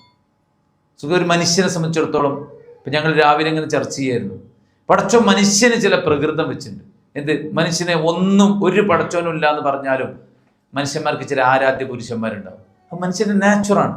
ഒരു ആരാധ്യ പുരുഷനില്ലാതെ ഒരു മുന്നോട്ട് പോകാൻ കഴിയില്ല. മനസ്സിലായില്ലേ? ഇതുപോലെ തന്നെ മനുഷ്യൻ എന്തുണ്ടെങ്കിലും അവന് ഇമിറ്റേറ്റിംഗ് എന്നത് അവൻ്റെ ഒരു പ്രകൃതമാണ്. അപ്പോൾ ഒരു ആരാധ്യൻ വേണമെന്നുണ്ട് അള്ളാഹ് ആരാധ്യനെ വെച്ച്. ഇമിറ്റേറ്റിങ്ങിൻ്റെ ഒരു പ്രവണത നമുക്കുണ്ട്. മോഡലിങ്ങും ഇമിറ്റേറ്റിങ്ങും ഒക്കെ മനുഷ്യരുണ്ടെന്നുണ്ട്. അള്ളാഹു നമുക്ക് ഏറ്റവും നന്നായി മോഡലാക്കാൻ, ഇമിറ്റേറ്റ് ചെയ്യാൻ നബി സല്ലല്ലാഹു അലൈഹി വസല്ലം വെച്ചു. പിന്നെ മനുഷ്യൻ എന്താ വെച്ചാൽ ഒറ്റയ്ക്ക് ജീവിക്കണതിൽ ഒരു ലിമിറ്റ് ഉണ്ടാവും. നല്ല ആൾക്കാരാണെങ്കിൽ ഒരു നല്ലൊരു ടീമായിട്ട് മാറും, ചീത്ത ആൾക്കാരാണെങ്കിൽ ഒരു ചീത്തൻ്റെ ഒരു ഗ്യാങ് ആയിട്ട് മാറും. അങ്ങനെ ഒരു ഗ്യാങ് ആയി മാറും എന്നുള്ള മനുഷ്യന്റെ സ്വഭാവമാണ്.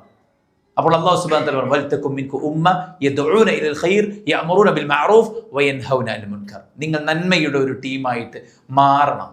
കാരണം അങ്ങനെ ഒരു ടീം ഫോർമേഷൻ എന്തായാലും സംഭവിക്കും നമ്മുടെ ഇടയിൽ.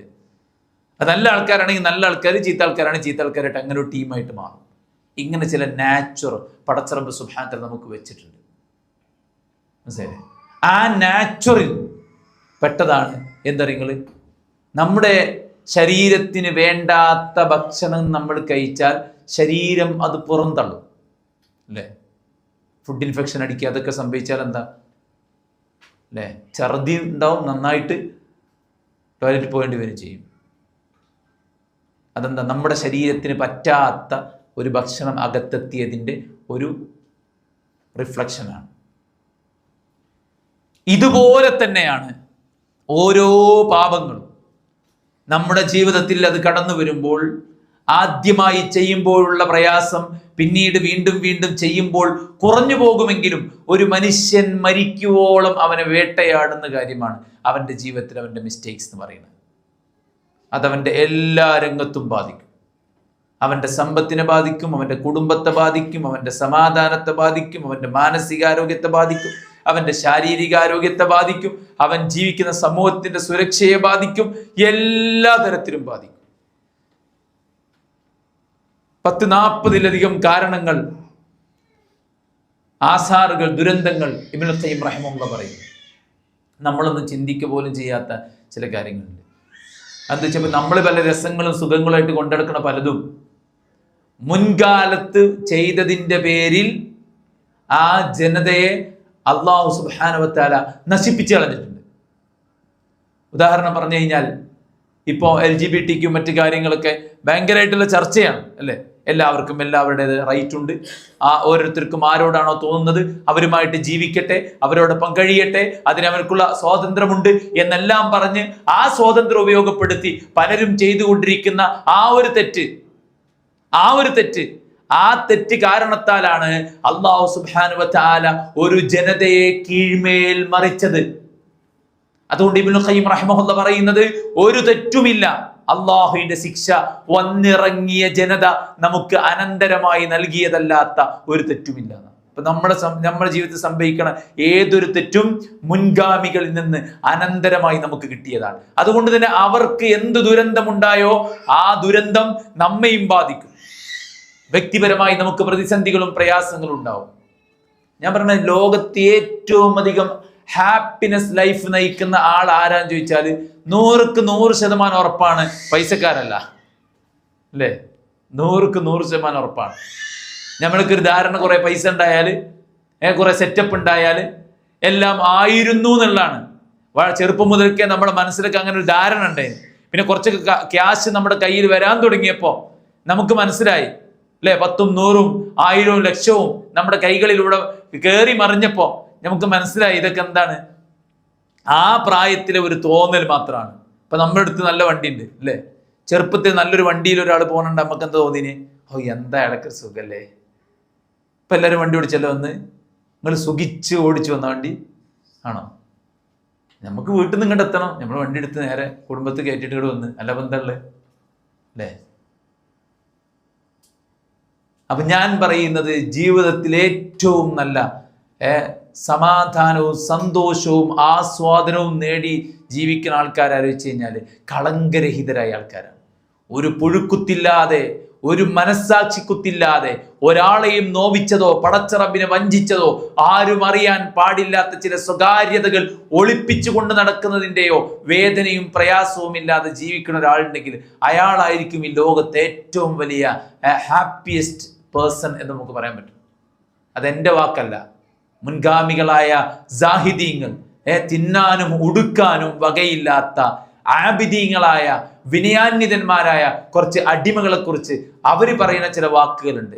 ഫുളൈൽ ഇബ്നു ഇയാദ് റഹിമഹുല്ലാഹ് പറയാണ്, ലൗ അലിമൽ മുലൂക് വ അബ്നാഉൽ മുലൂക് മാ നഹ്നു ഫീഹി മിനൻ നഈമി വസ്സുറൂർ ലജാലദൂനാ ബിസ്സുയൂഫ്. നമ്മൾ അനുഭവിക്കുന്ന സമാധാനവും സന്തോഷവും രാജ്യം ഭരിക്കുന്ന ഭരണാധികാരി അയാളാരാ? കൊട്ടാരത്തിൽ ഉറങ്ങുന്ന ആളാണ് അല്ലേ. എല്ലാ ഫെസിലിറ്റിയും ഉണ്ട്, എല്ലാ സെക്യൂരിറ്റി സിസ്റ്റവും ഉണ്ട്, എല്ലാ സുരക്ഷയും ഉറപ്പാക്കിയിട്ട് നല്ല ക്വാളിറ്റിയുള്ള ഫുഡ് കഴിക്കുന്ന ആളാണ് അല്ലെ. യഥേഷ്ടം സ്വർണവും വെള്ളിയും കുമിഞ്ഞു കൂട്ടിയിട്ട ഖജനാവിന്റെ ഉടമസ്ഥനാണ്. പക്ഷെ അങ്ങനെയെല്ലാം ഒരുപാട് പ്രത്യേകതകൾ അയാളെക്കുറിച്ച് പറയാനുണ്ടെങ്കിൽ പോലും, ആരെക്കുറിച്ച്? ഭരണാധികാരിയെ കുറിച്ച് പറയാനുണ്ടെങ്കിൽ പോലും അയാൾ അനുഭവിക്കുന്നതിനേക്കാൾ സമാധാനവും സന്തോഷവും അനുഭവിക്കുന്നത് നമ്മളാണ്. ഇപ്പം നമുക്കൊക്കെ പേടിയില്ല നമ്മളെ രാജ്യത്ത് നമ്മുടെ സിസ്റ്റം എന്തായിരിക്കും എന്നുള്ള കാര്യത്തിൽ അല്ലേ. എല്ലാ ഹയർ ബോഡീസും ഇവിടുത്തെ ആളുകളുടെ കൈകളിലാണ്. ഈവൻ ബഹുമാനപ്പെട്ട കോടതിയുടെ പദവികളടക്കം. അതുകൊണ്ട് നീതി പ്രതീക്ഷിക്കാവുന്ന ഇടങ്ങളിൽ പോലും നീതിക്ക് വിരുദ്ധമായി വിധിക്കാൻ പറ്റിയ ആളുകളെ പ്ലേസ് ചെയ്തതിന് ശേഷമാണ് അവരുടെ അജണ്ടകൾ അവർ പൂർത്തീകരിച്ചു കൊണ്ടിരിക്കുന്നത്. അപ്പൊ നമ്മെ സംബന്ധിച്ചിടത്തോളം ആ വിഷയത്തിൽ ആശങ്കകളുണ്ട്, സാമ്പത്തിക രംഗത്ത് ആശങ്കകളുണ്ട്, രോഗങ്ങളുടെ കാര്യത്തിൽ ആശങ്കകളുണ്ട്, മക്കളും അവരുടെ ധാർമ്മികതയുമായി ബന്ധപ്പെട്ട ആശങ്കകളുണ്ട്. ഇപ്പൊ കണ്ടില്ലേ, ചെറിയൊരു പ്രായം കുറഞ്ഞൊരു കുട്ടിനെ പ്രായം കുറഞ്ഞ കുറച്ച് കുട്ടികൾ പീഡിപ്പിച്ചു എന്നാണ് കേൾക്കുന്നത്. ആരോ പറഞ്ഞു ഈ മൈനർ മേജർ ഏജൊക്കെ കുറക്കാനാണ്. ഇത് 18 വയസ്സായാലാണ് ഒരു മേജർ ആവുക. എന്നാൽ കൊലപാതകവും ബലാത്സംഗവും ഒക്കെ ചെയ്യുന്നത് അതിൻ്റെ താഴെയുള്ള ആൾക്കാർ. ഏറ്റവും അധികം അബോർഷൻ ചെയ്യപ്പെടുന്നത് 15 വയസ്സുള്ള പെൺകുട്ടിയാക്കാം. ഇതൊക്കെ നമ്മുടെ ഉള്ളിൽ ആശങ്കകളായിട്ടുണ്ട്. മനസ്സിലാവുന്നുണ്ട്? ശത്രുക്കളുടെ ആ അധിനിവേശം നമ്മുടെ മുമ്പിൽ ആശങ്കയുണ്ട്. പക്ഷെ ഒരു ഈമാനുള്ള ഒരു മുഅ്മിനായ ഒരു മനുഷ്യനെ സംബന്ധിച്ചിടത്തോളം ഒന്നുകൊണ്ടും അവൻ തളരൂല. ഷെയ്ഖുൽ ഇസ്ലാം ഇബ്നു തൈമിയ്യ റഹിമഹുല്ലാഹ് അതിന് ഏറ്റവും വലിയ എക്സാമ്പിളാണ്. മനസ്സിലായില്ലേ? അകാരണമായിട്ട് അദ്ദേഹത്തെ ജയിലിലേക്ക് കൊണ്ടുപോകുമ്പോൾ ഇപ്പോൾ കണ്ടില്ല, ഒരു പെണ്ണ് ഓളെ റീച്ച് കൂട്ടാൻ വേണ്ടിയിട്ട് ഒരു വീഡിയോ ഇട്ടതിൻ്റെ പേരിൽ ഒരാൾ മരിച്ചു അല്ലേ? ഒരാൾ മരിച്ചു. എന്ത് അയാളുടെ അഭിമാനവും അയാളുടെ ഇതൊക്കെ ക്ഷതപ്പെട്ടപ്പോൾ അയാൾക്കത് സഹിക്കാൻ പറ്റിയില്ല. എന്നാൽ ഏത് തരത്തിലുള്ള മാനസികമാകട്ടെ ശാരീരികമാകട്ടെ എന്ത് തരത്തിലുള്ള സമ്മർദ്ദങ്ങൾ ഉണ്ടായാലും പിടിച്ചു നിൽക്കാൻ കഴിയുമെന്നുള്ള ഏറ്റവും വലിയ എക്സാമ്പിളാണ് ഷെയ്ഖുൽ ഇസ്ലാം ഇബ്നു തൈമിയ്യ റഹിമഹുല്ലാഹ്. 10-18 കൊല്ലത്തോളം അകാരണമായി ജയിലിൽ കടന്ന വ്യക്തിയാണ് അദ്ദേഹം.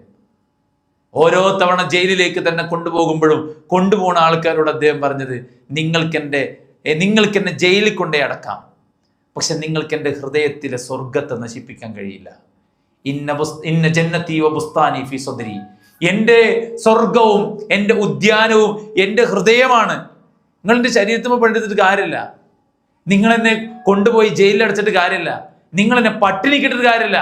എൻ്റെ സന്തോഷവും സമാധാനവും നിർണ്ണയിക്കുന്നത് എൻ്റെ മനസ്സാണ്. എൻ്റെ സ്വർഗം എൻ്റെ മനസ്സിനകത്താണെന്ന് ഷെയ്ഖുൽ ഇസ്ലാം ഇബ്നു തൈമിയ്യ റഹിമഹുല്ലാഹ് പറയാം. എന്നിട്ട് എന്താണ് ആ സ്വർഗം എന്ന് അദ്ദേഹം പറഞ്ഞത്? അൽ ഈമാനു ബില്ലാഹി വ മഹബ്ബതിഹി, അള്ളാഹുലുള്ള വിശ്വാസവും ആ പടച്ചവനുള്ള സ്നേഹമാണ്. അതുള്ളിടത്തോളം കാലം കുട്ടികളെ നിങ്ങൾക്ക് ഒന്നും ചെയ്യാൻ പറ്റില്ല എന്നാണ്. അതുള്ളിടത്തോളം കാലം നിങ്ങൾ എന്ത് ചെയ്തിട്ടും കാര്യമില്ല, അതൊന്നും എന്നെ എഫക്റ്റ് ചെയ്യൂല എന്നാണ് ഷെയ്ഖുൽ ഇസ്ലാം ഇബ്നു തൈമിയ്യ റഹിമഹുല്ലാഹ് പറഞ്ഞത്. അത് ഇസ്ലാം സ്വീകരിച്ചതിന്റെ പേര് നമുക്കൊക്കെ എന്തേ സഹിക്കേണ്ടി വന്നിട്ടുണ്ടോ? ബിലാലിന്റെ കഴുത്തിൽ കയറിട്ട് മക്കയിലൂടെ വലിച്ചു കൊണ്ടുപോയി. അദ്ദേഹത്തോട് ചോദിച്ചു, കൈഫ സബർതയാ ബിലാൽ, ബിലാൽ താങ്കൾ എങ്ങനെയാണ് ക്ഷമിച്ചത്? അദ്ദേഹം എന്താ പറഞ്ഞറിയോ? മസസ്തു ഹലാവത്തൽ ഈമാനി ബിമറാറത്തിൽ അദാബ്, ശത്രുക്കൾ വിവിധങ്ങളായ തരത്തിൽ തന്നെ പീഡിപ്പിച്ചു കൊണ്ടിരിക്കുമ്പോഴൊക്കെയും ആ ശിക്ഷയുടെ കയ്പ് നീരിലേക്ക് ഞാൻ എൻ്റെ ഈമാനിന്റെ മധുരങ്ങനെ ഒറ്റിച്ചു കൊടുക്കും. ഈമാന്റെ മധുരങ്ങനെ ഒറ്റിച്ചു കൊടുക്കും. എന്താ? ക്ഷമിക്ക് ബിലാലെ, സ്വർഗമുണ്ട്. മനസ്സിലായില്ലേ? ഇത് താൽക്കാലികമായ ലോകമാണ്.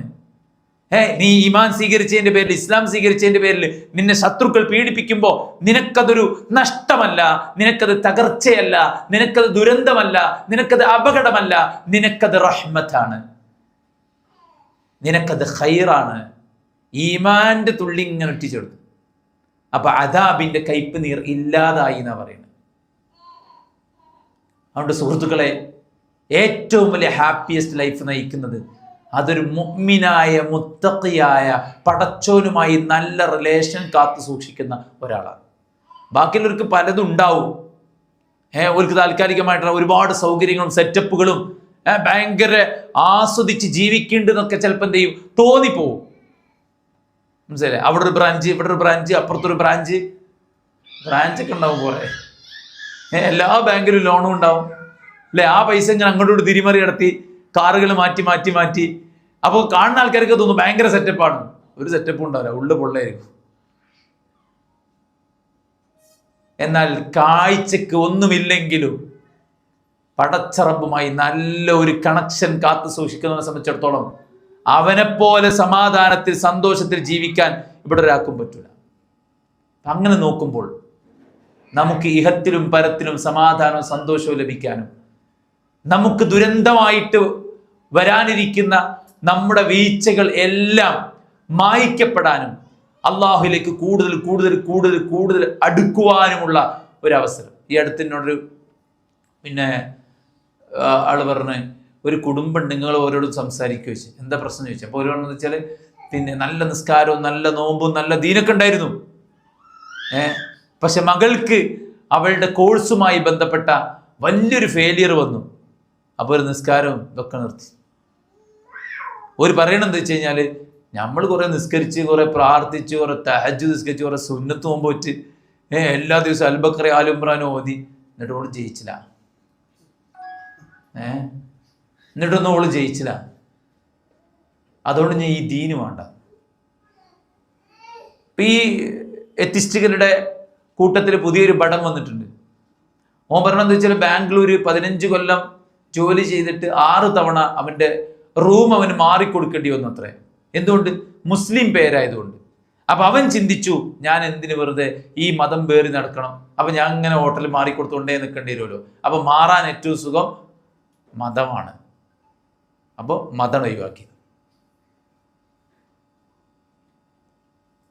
സുഹൃത്തുക്കളെ, എന്താണ് ഇതിലൊക്കെ ഉള്ളത്?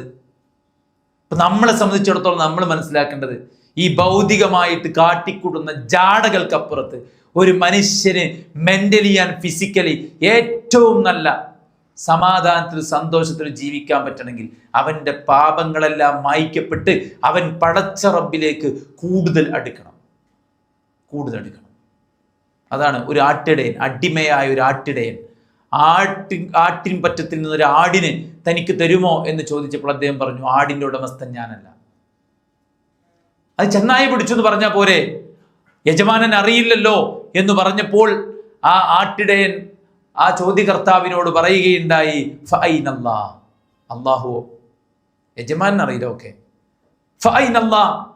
അള്ളാഹുവോ? ആ ചോദ്യം അദ്ദേഹത്തെ അടിമത്തത്തിൽ നിന്ന് മോചിപ്പിച്ചു. എന്താ പറഞ്ഞത്? അള്ളാഹ് എന്ന വാക്കാണ് നിന്നെ ദുനിയാവിലെ അടിമത്തത്തിൽ നിന്ന് മോചിപ്പിച്ചത്. ഇതേ വാക്ക് നിന്നെ പാരത്രികമായിട്ടുള്ള പ്രതിസന്ധിയിൽ നിന്നും മോചിപ്പിക്കട്ടെ എന്നാണ് പറഞ്ഞത്. സുഹൃത്തുക്കളെ, അള്ളാഹുവിലേക്ക് കൂടുതൽ അടുക്കുക എന്നല്ലാതെ വേറെ പരിഹാരം നമ്മളെ സംബന്ധിച്ചിടത്തോളം ഇല്ല. അപ്പോൾ അള്ളാഹുവിലേക്ക് അടുക്കാനുള്ള അവസരങ്ങൾ വന്നിണങ്ങുമ്പോൾ അത് ഒരു വിശ്വാസിയെ സംബന്ധിച്ചിടത്തോളം വലിയൊരു അവസരമാണ്. അതുകൊണ്ട് തന്നെയാണ് റസൂൽ സല്ലല്ലാഹു അലൈഹി വസല്ലം, ഇപ്പം നമ്മൾ ശഅബാനില്ല, നമ്മളിപ്പോൾ റമദാനിനെ കുറിച്ച് പറയുമ്പോൾ റമദാനിന് ചെയ്യുന്നതിനെ കുറിച്ചും അല്ല റമദാനിൽ ചെയ്യാൻ പറ്റുന്നതിനെ കുറിച്ചൊക്കെ പറയല്ലേ. അള്ളാഹുവിൻ്റെ പ്രവാചകൻ സല്ലല്ലാഹു അലൈഹി വസല്ലമയും നമ്മുടെ മുൻഗാമികളൊക്കെ റമദാൻ വരെ കാത്തു നിന്നിട്ടില്ല. റമദാനിന് പുറമെ ഏറ്റവും അധികം റസൂലുള്ളാഹി നോമ്പ് നോറ്റത് ശഅബാനിലാണ്. എന്താ പ്രവാചകൻ പറഞ്ഞ? ജനങ്ങൾ ദീനിനെ കുറിച്ച് അശ്രദ്ധമാകുന്ന മാസമാണ്. അതോടൊപ്പം നമ്മുടെ വാർഷിക റിപ്പോർട്ട് അള്ളാഹുലേക്ക് ഉയർത്തപ്പെടുന്ന മാസമാണ് ശഅബാൻ. അപ്പൊ ശഅബാനിൽ തന്നെ നോമ്പ് വിൽക്കാൻ തുടങ്ങിയാൽ റമദാനിലെ നോമ്പ് എന്നുള്ളത് ഒരു ചടപ്പോ ഒരു മടുപ്പോ ഒരു ചെയ്യാൻ പറ്റാത്ത, അല്ലെ, ചിലർക്ക് ഭയങ്കര ഗ്യാസും ബുദ്ധിമുട്ടും ക്ഷീണവും ഭയങ്കര ഉറക്കവും. എന്താ? ആകെ നമ്മൾ നോമ്പ് വിൽക്കുന്ന റമദാനിലാണ്. അത് കഴിഞ്ഞാൽ പിന്നെ അങ്ങോട്ടില്ല. ഖുർആൻ തോക്കുന്നതും നോമ്പ് നോറ്റ് വെക്കുന്നതും ആകെ റമദാനിലാണ്. ബാക്കിയൊക്കെ നമ്മൾ അല്ലാത്ത സമയത്ത് ചെയ്യുന്നുണ്ടാവുമായിരിക്കും. പക്ഷെ ഈ രണ്ട് കാര്യങ്ങൾ ചെയ്യൽ റമദാനിൽ മാത്രമാണ്. അതുകൊണ്ട് തന്നെ ഖുർആൻ ഓതി അങ്ങോട്ട് നീങ്ങൂല. ആദ്യമൊക്കെ ഭയങ്കര ആവേശമായിരിക്കും, അല്ലെ, ഫുള്ള് തീർക്കണം, വലിയ സംഭവമാണത്. ഏത് ഇപ്പം എത്ര വയസ്സായി? നമ്മൾ ചെറിയ കുട്ടികളെ നിന്ന് നമ്മളെ ആഗ്രഹം എന്തേന്? ഖുർആൻ ഒരിട്ടം തീർക്കണം.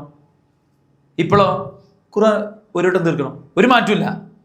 സാമ്പത്തിക രംഗത്ത് നമ്മുടെ കാഴ്ചപ്പാട് മാറി, നമ്മുടെ ജീവിത സൗകര്യങ്ങൾ, നമ്മുടെ കാഴ്ചപ്പാട്, എല്ലാത്തിനും നമ്മുടെ കാഴ്ചപ്പാട് മാറി. എന്നാൽ റമദാൻ വരുമ്പോൾ ചെയ്യാനുള്ള കർമ്മങ്ങൾ എന്താ? അത് 15-ാം വയസ്സിൽ എന്തായിരുന്നു? അതിനെ എപ്പോഴും അതിലൊരു മാറ്റമില്ല.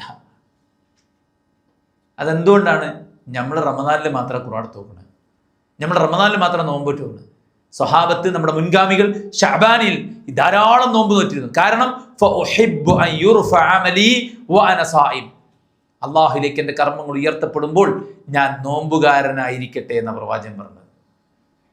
ഈ സമയത്ത് നമ്മൾ നോമ്പ് എടുക്കുമ്പോൾ നമുക്ക് കുറച്ചുകൂടെ റമദാനെ നന്നായിട്ട് സ്വീകരിക്കാൻ പറ്റും.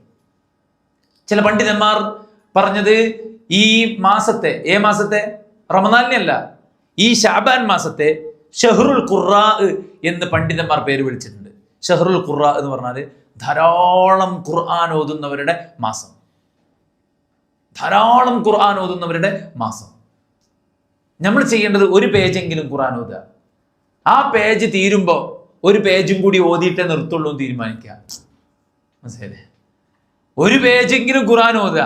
ആ പേജ് തീരാൻ, ആ ടാർഗറ്റ് പൂർത്തിയാകാൻ പോകും മുമ്പ് നമ്മൾ എന്ത് ചെയ്യുക? അടുത്ത പേജും കൂടി ഓതിയിട്ട് നിർത്താന്ന് തീരുമാനിക്കുക. അതൊരു ട്രീറ്റ്മെന്റ് ആണ്.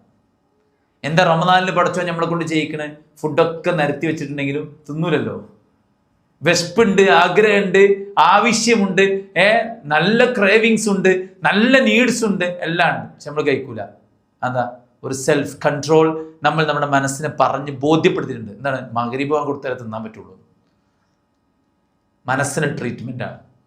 ഇതുപോലെ നമ്മുടെ മനസ്സിനിങ്ങനെ വഴങ്ങിക്കൊടുത്ത് നമ്മൾ എവിടെയോ എത്തിയിട്ടുണ്ട്. അതുകൊണ്ടാണ് നമുക്ക് മനസ്സമാധാനമായിട്ട് നിസ്കരിക്കാനോ ഒന്ന് ഖുർആൻ ഓതാനോ ഒന്ന് നോമ്പൊൽക്കാനോ പറ്റാത്തത്. വേറൊന്നുകൊണ്ടല്ല. നമ്മളെല്ലാവരും ആലോചിക്കേണ്ടത് എന്തുകൊണ്ടാണത് ഒന്നുകൊണ്ടല്ല, നമ്മൾ നമ്മുടെ മനസ്സിന് വഴങ്ങി കൊടുക്കണോണ്ടാണ്. മനസ്സിലായില്ലേ? ഉറങ്ങാൻ കിടക്കുമ്പോൾ നമ്മൾ ടോയ്ലറ്റ് പോയിട്ട് മൂത്രമൊഴിച്ചില്ലേ, അതേ നമുക്ക് 1 മിനിറ്റ് തയ്ച്ചു വേണ്ട ഒതുടുക്കാൻ. പക്ഷെ നമ്മൾ ഒതുടുക്കാതെ ഇറങ്ങിപ്പോന്നു ടോയ്ലറ്റിന്, അല്ലെങ്കിൽ പുറത്തുനിന്ന് എവിടുന്നാണെങ്കിലും നമുക്ക് ചെയ്യാവുന്നൊരു കാര്യമല്ലേ. രാത്രി 4:30 മണിക്ക് എണീറ്റ് മൂത്രച്ചിട്ട് കിടക്കും, അതേ നമുക്ക് ഒതുടുത്ത് 2 റക്അത്ത് നിസ്കരിച്ചൂടെ? ആ 2 റക്അത്ത് നിസ്കരിക്കുന്നതിലൂടെ ചിലപ്പോൾ നമ്മൾ 4 റക്അത്ത് നിസ്കരിക്കും, ചിലപ്പോൾ നമ്മൾ 6 റക്അത്ത് നിസ്കരിക്കും, അല്ലെ? ചിലപ്പോൾ നമ്മൾ വിത്ർ നിസ്കരിച്ച് പ്രാർത്ഥിക്കും. അതുവരെ സുബൈ മിസ്സായ ഓന് സുബൈന്റെ മുമ്പത്തെ സുന്നത്തും സുബൈന്റെ ജമാഅത്തും പിന്നെ ഖുർആനോത്തും എല്ലാം കൂടെ കിട്ടും. എന്തേ ഓൻ ചെയ്തുള്ളൂ? മൂത്രയിച്ച് കിടക്കുന്നതിന് പകരം ജസ്റ്റ് ഒന്ന് ഒന്നെടുത്തിട്ട് 2 റക്അത്ത് നിസ്കരിച്ചിട്ട് കിടക്കാൻ തീരുമാനിച്ചു. നമ്മൾ നമ്മുടെ മനസ്സിന് വഴങ്ങിക്കൊടുക്കുന്നതുകൊണ്ടുള്ള പ്രശ്നങ്ങൾ മാത്രമേ നമ്മുടെ ജീവിതത്തിലുള്ളൂ, വേറൊന്നുമില്ല. അതുകൊണ്ടാണ് ഏറ്റവും വലിയ ജിഹാദ് എന്ന് പറഞ്ഞാൽ അത് സ്വന്തം നഫ്സിനോടുള്ള ജിഹാദാണെന്ന് അള്ളാഹുവിന്റെ പ്രവാചകൻ സല്ലല്ലാഹു അലൈഹി വസല്ലം. അൽ ആജിസ് മൻ അത്ബഅ നഫ്സഹു ഹവാഹ. ആരാണ് നിങ്ങളുടെ കൂടെ ദുർബലൻ? ആരാ ദുർബലൻ? ഫിസിക്കലി എന്തെങ്കിലും തരത്തിലുള്ള പ്രയാസങ്ങളുള്ളവനല്ല, മറിച്ച് സ്വന്തം മനസ്സ് അവന്റെ ഇച്ഛകളെ ഫോളോ ചെയ്ത് മുന്നോട്ട് പോകുന്നൊരു മനസ്സാണ്. അല്ലാതെ ഇപ്പോൾ നിങ്ങൾ ആലോചിച്ച് നോക്കുകയാണെങ്കിൽ നമ്മളിപ്പോൾ ഒരാൾ ഒറ്റയ്ക്ക് എന്തെല്ലാം കാര്യങ്ങൾ ചെയ്തിന്, അല്ലേ? നമ്മളിപ്പോൾ പഠിച്ച് ഒരു ജോലി വാങ്ങി ആ കമ്പനിൻ്റെ വലിയ പൊസിഷൻ നമ്മൾ ഒറ്റയ്ക്ക് ലീഡ് ചെയ്ത് കൊണ്ടുണ്ട്. ഇത്ര പണിയുണ്ട് പോയി ബാത്ത് ചെയ്യാൻ ഉണ്ടോ? നമ്മളെ ഈ ഭൗതികമായ കാര്യങ്ങൾ ചെയ്യണം. ഇപ്പൊ നമ്മളെ വീട്ടിൽ, നമ്മുടെ സ്വന്തം വീട്ടിൽ എന്തെല്ലാം ഹാർഡ് വർക്ക് ചെയ്യുന്നുണ്ട്. ഇപ്പൊ ഉമ്മമാരവിടെ മക്കളെ നോക്കുന്നുണ്ട്, ജോലി ഉണ്ടെങ്കിൽ ജോലിക്ക് പോകുന്നുണ്ട്, അവിടെ കിച്ചണിൽ അവർക്ക് വേണ്ട ഭക്ഷണം ഉണ്ടാക്കുന്നുണ്ട്. ഏറ്റവും അധികം മൾട്ടി ടാസ്കിങ് ചെയ്യുന്ന ആൾക്കാരാണ് നമ്മുടെ ഉമ്മമാര്. ഈ മൾട്ടി ടാസ്കിങ് എടുക്കുന്ന ഉമ്മമാർക്ക് ഇതേ സ്കില്ല് ആരാധനയുടെ കാര്യത്തിൽ ചെയ്യാൻ യൂസ് ആകുന്നുണ്ടോ? ഉപയോഗപ്പെടുത്താൻ പറ്റുന്നുണ്ടോ? അപ്പൊ നമുക്ക് കഴിവില്ലാത്തതുകൊണ്ടൊന്നല്ല. പക്ഷെ എന്താണ്, നമ്മൾ നമ്മുടെ ദീനിന്റെ കാര്യത്തിൽ നമ്മുടെ മനസ്സിന് നമ്മൾ വഴങ്ങിക്കൊടുക്കുക. ആ വഴങ്ങലിൽ നിന്ന് അങ്ങനെ വഴങ്ങാൻ എന്നെ കിട്ടില്ലെന്ന് നമ്മുടെ മനസ്സിനെ ബോധ്യപ്പെടുത്താൻ നമുക്ക് പറ്റിക്കഴിഞ്ഞാൽ നമ്മൾ പ്രതീക്ഷിക്കാത്ത ഒരു ലെവലിലെത്തും. അപ്പൊ എന്താ വെച്ചാൽ അത്രയൊക്കെ വേണം. അങ്ങനെയൊക്കെ ആയിക്കഴിഞ്ഞാൽ സമൂഹത്തിൽ എന്താകും? ഇങ്ങനെയൊക്കെയാണ് ആൾക്കാർ ചിന്തിക്കുക, അല്ലെ? നമ്മുടെ കൂടെ ജീവിക്കുന്ന ആൾക്കാർ, ജോലി ചെയ്യുന്ന ആൾക്കാർ, നമ്മളുമായിട്ട് അയൽപ്പക്കം പങ്കുവെക്കുന്ന ആൾക്കാർ, ഇവർക്കൊക്കെ ഇമ്പോർട്ടൻസ് കൊടുക്കുന്നുണ്ട്. പക്ഷെ we are not the slave of people. മനസ്സിലായില്ലേ?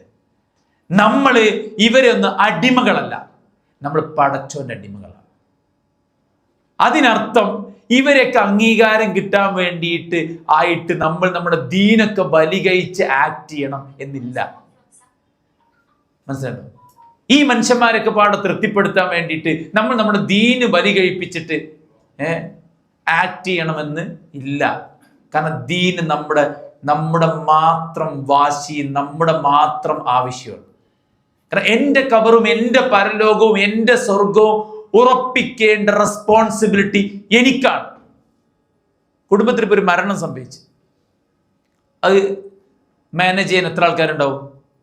കുറെ ആൾക്കാരുണ്ടാവില്ലേ? അയൽവക്കക്കാരുണ്ടാവും, ആദർശ ബന്ധുക്കളുണ്ടാവും, സുഹൃത്തുക്കളുണ്ടാവും, നമ്മുടെ കുടുംബക്കാരുണ്ടാകും. ഇനി ആ ഉമ്മക്കും ഉപ്പക്കും തന്നെ 3, 4, 5 മക്കളുണ്ടെങ്കിൽ ആ മക്കളൊക്കെ ഉണ്ടാവും. നമ്മൾ വിചാരിച്ച് നമ്മൾ മാത്രമേ ഉണ്ടാവുള്ളൂ എന്നാ? അല്ല, എല്ലാവരും ഉണ്ടാവും. ഒരു അപകടം സംഭവിച്ചാൽ, ഒരു മരണം സംഭവിച്ചാൽ എല്ലാവരും ഉണ്ടാവും അതിൻ്റെ കാര്യങ്ങളൊക്കെ ചെയ്യാൻ. പക്ഷെ നമ്മുടെ ദീന് അത് നമ്മൾ മാത്രം ചെയ്താലേ ഉണ്ടാവുള്ളൂ, അത് ചെയ്യാൻ ആരും വരില്ല. അതുകൊണ്ട് റസൂലുള്ളാഹി ഫാത്തിമയെ വിളിച്ചിട്ട് പറഞ്ഞു, മോളെ ഫാത്തിമ, എൻ്റെ കാര്യം ഉറപ്പിച്ചോ, നിന്റെ കാര്യം നീ ഉറപ്പിച്ചോ, എനിക്കൊന്നും ചെയ്യാൻ പറ്റൂല. അപ്പൊ നമ്മൾ മറ്റുള്ളവരെ കൺസിഡർ ചെയ്യണം. എങ്ങനെ? നമ്മുടെ ദീൻ ബലി കഴിപ്പിച്ചിട്ടല്ല, ദീന് പാലിച്ചുകൊണ്ട്. ദീന് പാലിച്ച് ജീവിച്ചിട്ടാണ്. അബൂബക്കർ മക്ക വിട്ട് പോവാന്ന് പറഞ്ഞപ്പോൾ ഇബ്നു ദഖിന്ന എന്ന ശത്രു വന്നിട്ട് പറഞ്ഞത്, താങ്കളെപ്പോലുള്ള മനുഷ്യന്മാർ ഇവിടുന്ന് പോകാൻ പാടില്ല. ദീന് ബലി കഴിപ്പിച്ചിട്ടല്ല, മനസ്സിലാണ്ടോ? ദീന് പാലിച്ചിട്ടാണ് ആ സർട്ടിഫിക്കറ്റ് കിട്ടിയത്. അപ്പൊ മറ്റുള്ളവരെ നമ്മൾ നോക്കണ്ട. പിന്നെ ഓവർ ആക്കണോ എന്നാണ് സുഹൃത്തുക്കളെ. എന്താണ് ഈ ഓവർ? നമ്മൾ എന്ത് ഓവറാക്കുന്നു എന്നാണ് നമ്മൾ വിചാരിക്കുന്നത്. എന്താ വെച്ചാൽ നമ്മളെ സൊസൈറ്റിയിൽ അനുദിനം ദീനിങ്ങനെ കൊഴിഞ്ഞുകൊണ്ടേയിരിക്കുകയാണ്. അപ്പൊ നമ്മൾ ചെയ്യുന്ന ചെറിയ കാര്യങ്ങളൊക്കെ വലിയ ജിഹാദിക്കാർ. ഞാൻ ഒറ്റ ചരിത്രം പറഞ്ഞില്ല, മനസ്സിലായില്ലേ? ജീവിച്ചിരിക്കുമ്പോൾ സ്വർഗമുണ്ടെന്ന് പേര് കേട്ട വ്യക്തിയാണ് മഹാനായ ഉമർ ഇബ്നുൽ ഖത്താബ് റളിയല്ലാഹു അൻഹു. അദ്ദേഹം സഹിച്ച ത്യാഗവും അദ്ദേഹം നടത്തിയ പടയോട്ടവും അദ്ദേഹം ദീനുൽ ഇസ്ലാമിനുണ്ടാക്കിയിട്ടുള്ള ആ ഒരു വളർച്ചയും വികാസവും ചരിത്രത്തിൽ നമ്മൾ വായിച്ച ആൾക്കാരാണ്. നീണ്ട 10 കൊല്ലത്തെ ഭരണത്തിലൂടെ ഇസ്ലാമിന്റെ അതിർവരമ്പുകൾ നീട്ടി മാറ്റി സ്ഥാപിച്ച വ്യക്തിയാണ് മഹാനായ ഉമർ ഇബ്നുൽ ഖത്താബ് റളിയല്ലാഹു അൻഹു. 20 ഭൗതിക സാമ്രാജ്യത്തെ കീഴടക്കിയ നീതിമാനായ ഭരണാധികാരി ഉമർ ഇബ്നുൽ ഖത്താബ് കുത്തേറ്റ് കിടക്കുമ്പോൾ മകൻ അബ്ദുള്ള ബാപ്പന്റെ തലെടുത്തിട്ട് മടിക്ക് വെച്ച്. ഉമർ ഇബ്നുൽ ഖത്താബ് റളിയല്ലാഹു അൻഹു ചോദിക്കാണ്, മകനെ ഞാൻ എവിടെയാണ് കിടക്കുന്നത്? മകൻ പറഞ്ഞു, ഉപ്പ നിങ്ങൾ എൻ്റെ മടിയിലാണ് കിടക്കുന്നത്. ഉമർ ഇബ്നുൽ ഖത്താബ് റളിയല്ലാഹു അൻഹു പറഞ്ഞു, മോനെ നീ എൻ്റെ തലയെടുത്ത് മണ്ണിലേക്ക് വെക്കൂ. കുടൽമാല ചിതറി രക്തം വാർന്നൊഴുകി മണ്ണിൽ പൊതിഞ്ഞു കിടക്കുന്ന ഉമറിനെ ആകാശത്തിനുപരിയിൽ നിന്ന് പടച്ചോൻ നോക്കുമ്പോൾ ഈ ദുരവസ്ഥ കണ്ടിട്ട് അള്ളാഹ് എന്നോട് കരുണ കാണിച്ചെങ്കിലെന്ന് ഞാൻ ആഗ്രഹിച്ചു പോവാണ്. ഇനി പറയുങ്ങള് എന്താണ് ഈ ഓവറാകുക എന്ന് പറഞ്ഞാൽ, നമ്മളെന്താ പറയുക, ദുനിയാവിന്റെ കാര്യത്തിൽ നമ്മൾ മേലക്ക് നോക്കും. ശോനൊക്കെ എന്തിനാ ഞമ്മക്കൊക്കെ എന്ത്, ശരിക്കും താഴത്തേക്കാണ് നോക്കേണ്ടത്. നമുക്ക് കിട്ടിയ അനുഗ്രഹങ്ങളെ കുറിച്ച് ചിന്തിക്കുകയാണ് വേണ്ടത്. ഗ്ലാസ് അര ഗ്ലാസ് വെള്ളം ഉണ്ടെങ്കിൽ പാതി ഒഴിഞ്ഞതാണ്, ഗ്ലാസ് പാതി ഒഴിഞ്ഞതാണല്ലോ എന്നല്ല ചിന്തിക്കണ്ടേ, ഗ്ലാസ് പകുതി നിറഞ്ഞതാണല്ലോ എന്നാണ് ചിന്തിക്കേണ്ടത്. മനസ്സിലായോ? ചിലർക്കാർ അങ്ങനെ ഒഴിഞ്ഞതേ കാണുള്ളൂ, നിറഞ്ഞത് കാണൂല. ദുനിയാവിന്റെ കാര്യത്തിൽ എപ്പോഴും മേലൊക്കെ നമ്മൾ നോക്കുക, പക്ഷെ മേലക്കല്ല താഴോട്ടാണ് നമ്മൾ നോക്കേണ്ടത്. എന്നാൽ ദീനിന്റെ കാര്യത്തിലോ നമ്മൾ മുകളിലേക്കാണ് നോക്കേണ്ടത്. അപ്പൊ അങ്ങനെ നോക്കുമ്പോൾ നമുക്ക് ശരിക്കും അള്ളാഹുവിനെ ഇഷ്ടപ്പെട്ട് അവന്റെ ശിക്ഷ ഭയന്ന് പരലോകം എന്ന ഒന്നുണ്ടെന്ന് നമ്മൾ മനസ്സിനെ ബോധ്യപ്പെടുത്തുമ്പോൾ ആ പരലോകത്തിന് വേണ്ടി അറിഞ്ഞു പണിയെടുക്കാൻ പറ്റുന്ന ഒരു സുവർണാവസരമാണ് റമദാനിൽ വരുന്നത്.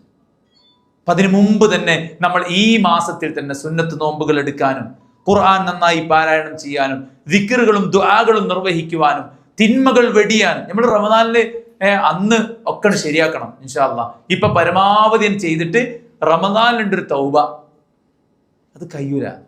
മനുഷ്യന്റെ പ്രകൃതി അങ്ങനെയാണ്. മനുഷ്യൻ ഇന്ന് ചെയ്താൽ നാളെയും ചെയ്യും, നാളെ ചെയ്താൽ മറ്റന്നാളും ചെയ്യും. ആ ചെയിൻ ബ്രേക്ക് ചെയ്യണം. ആ ചെയിൻ ബ്രേക്ക് ചെയ്യണമെങ്കിൽ കുറച്ച് ദിവസം നമുക്കത് ബ്രേക്ക് ചെയ്യാൻ പറ്റിക്കഴിഞ്ഞാൽ പിന്നീട് റമദാൻക്കാണ് കയറി കഴിഞ്ഞാൽ എന്താവും, പിന്നെ അതങ്ങനെ പോയി. മനസ്സിലായില്ലേ? ആ റമദാൻ നമുക്കത് സ്മൂത്തായിട്ട് കൊണ്ടുപോകാൻ പറ്റും. അപ്പൊ ഈ മാസത്തിൽ തന്നെ നമ്മൾ എന്ത് ചെയ്യുക, നല്ലോണം ശ്രമിക്കുക, ആത്മാർത്ഥമായിട്ട് പ്രാർത്ഥിക്കുക, പടച്ച റബ്ബ് സുബ്ഹാനഹു വ തആലയെ അവനിലേക്ക് കൂടുതൽ അടുക്കുക. നമുക്ക് വല്ല നോമ്പും വിട്ടുപോയിട്ടുണ്ടെങ്കിൽ അത് ഈ ഒരു ഗ്യാപ്പിൽ നമ്മൾ എന്ത് ചെയ്യുക, ഫില്ല് ചെയ്യുക. പിന്നെ റമദാനിൽ നാം എങ്ങനെ ജീവിക്കണം, എങ്ങനെ മുന്നോട്ട് പോകണം, എന്തെല്ലാം പ്രവർത്തിക്കണം എന്നതിന് ഒരു പ്രൊഡക്റ്റീവ് റമദാനാക്കി മാറ്റാൻ എൻ്റെ ഷെഡ്യൂൾ അനുസരിച്ച്. ഇതിപ്പോൾ ആര് പറഞ്ഞാലും ആൾക്കാർ അതിപ്പോൾ നിങ്ങൾക്ക് പറയാം, നിങ്ങളൊരു അധ്യാപകനാണ്, നിങ്ങളൊരു പണ്ഡിതനാണ്, ഒരു പ്രഭാഷകനാണ് എന്നൊക്കെ ആൾക്കാർക്ക് എന്ത് ചെയ്യാം, ജഡ്ജ് ചെയ്യാം. പക്ഷെ നമ്മുടെ ഷെഡ്യൂൾ വെച്ച് എങ്ങനെ റമദാനിനെ കൂടുതൽ പ്രൊഡക്റ്റീവ് ആക്കാം എന്നതിൻ്റെ പ്ലാൻ ഉണ്ടാക്കേണ്ടത് നമ്മളാണ്. മനസ്സിലായി? നിങ്ങൾ വെച്ചിട്ട് ഒരു റമദാൻ ഒരാൾക്ക് കിട്ടി, എന്നാൽ അയാളുടെ സഹോദരൻ കഴിഞ്ഞ വർഷം യുദ്ധത്തിൽ മരിച്ചു. പരലോകത്ത് വരുമ്പോൾ അള്ളാഹു ആദ്യം സ്വർഗത്തിലാക്കുന്നത് ഈ റമദാൻ കിട്ടിയ ആളെയാണ്.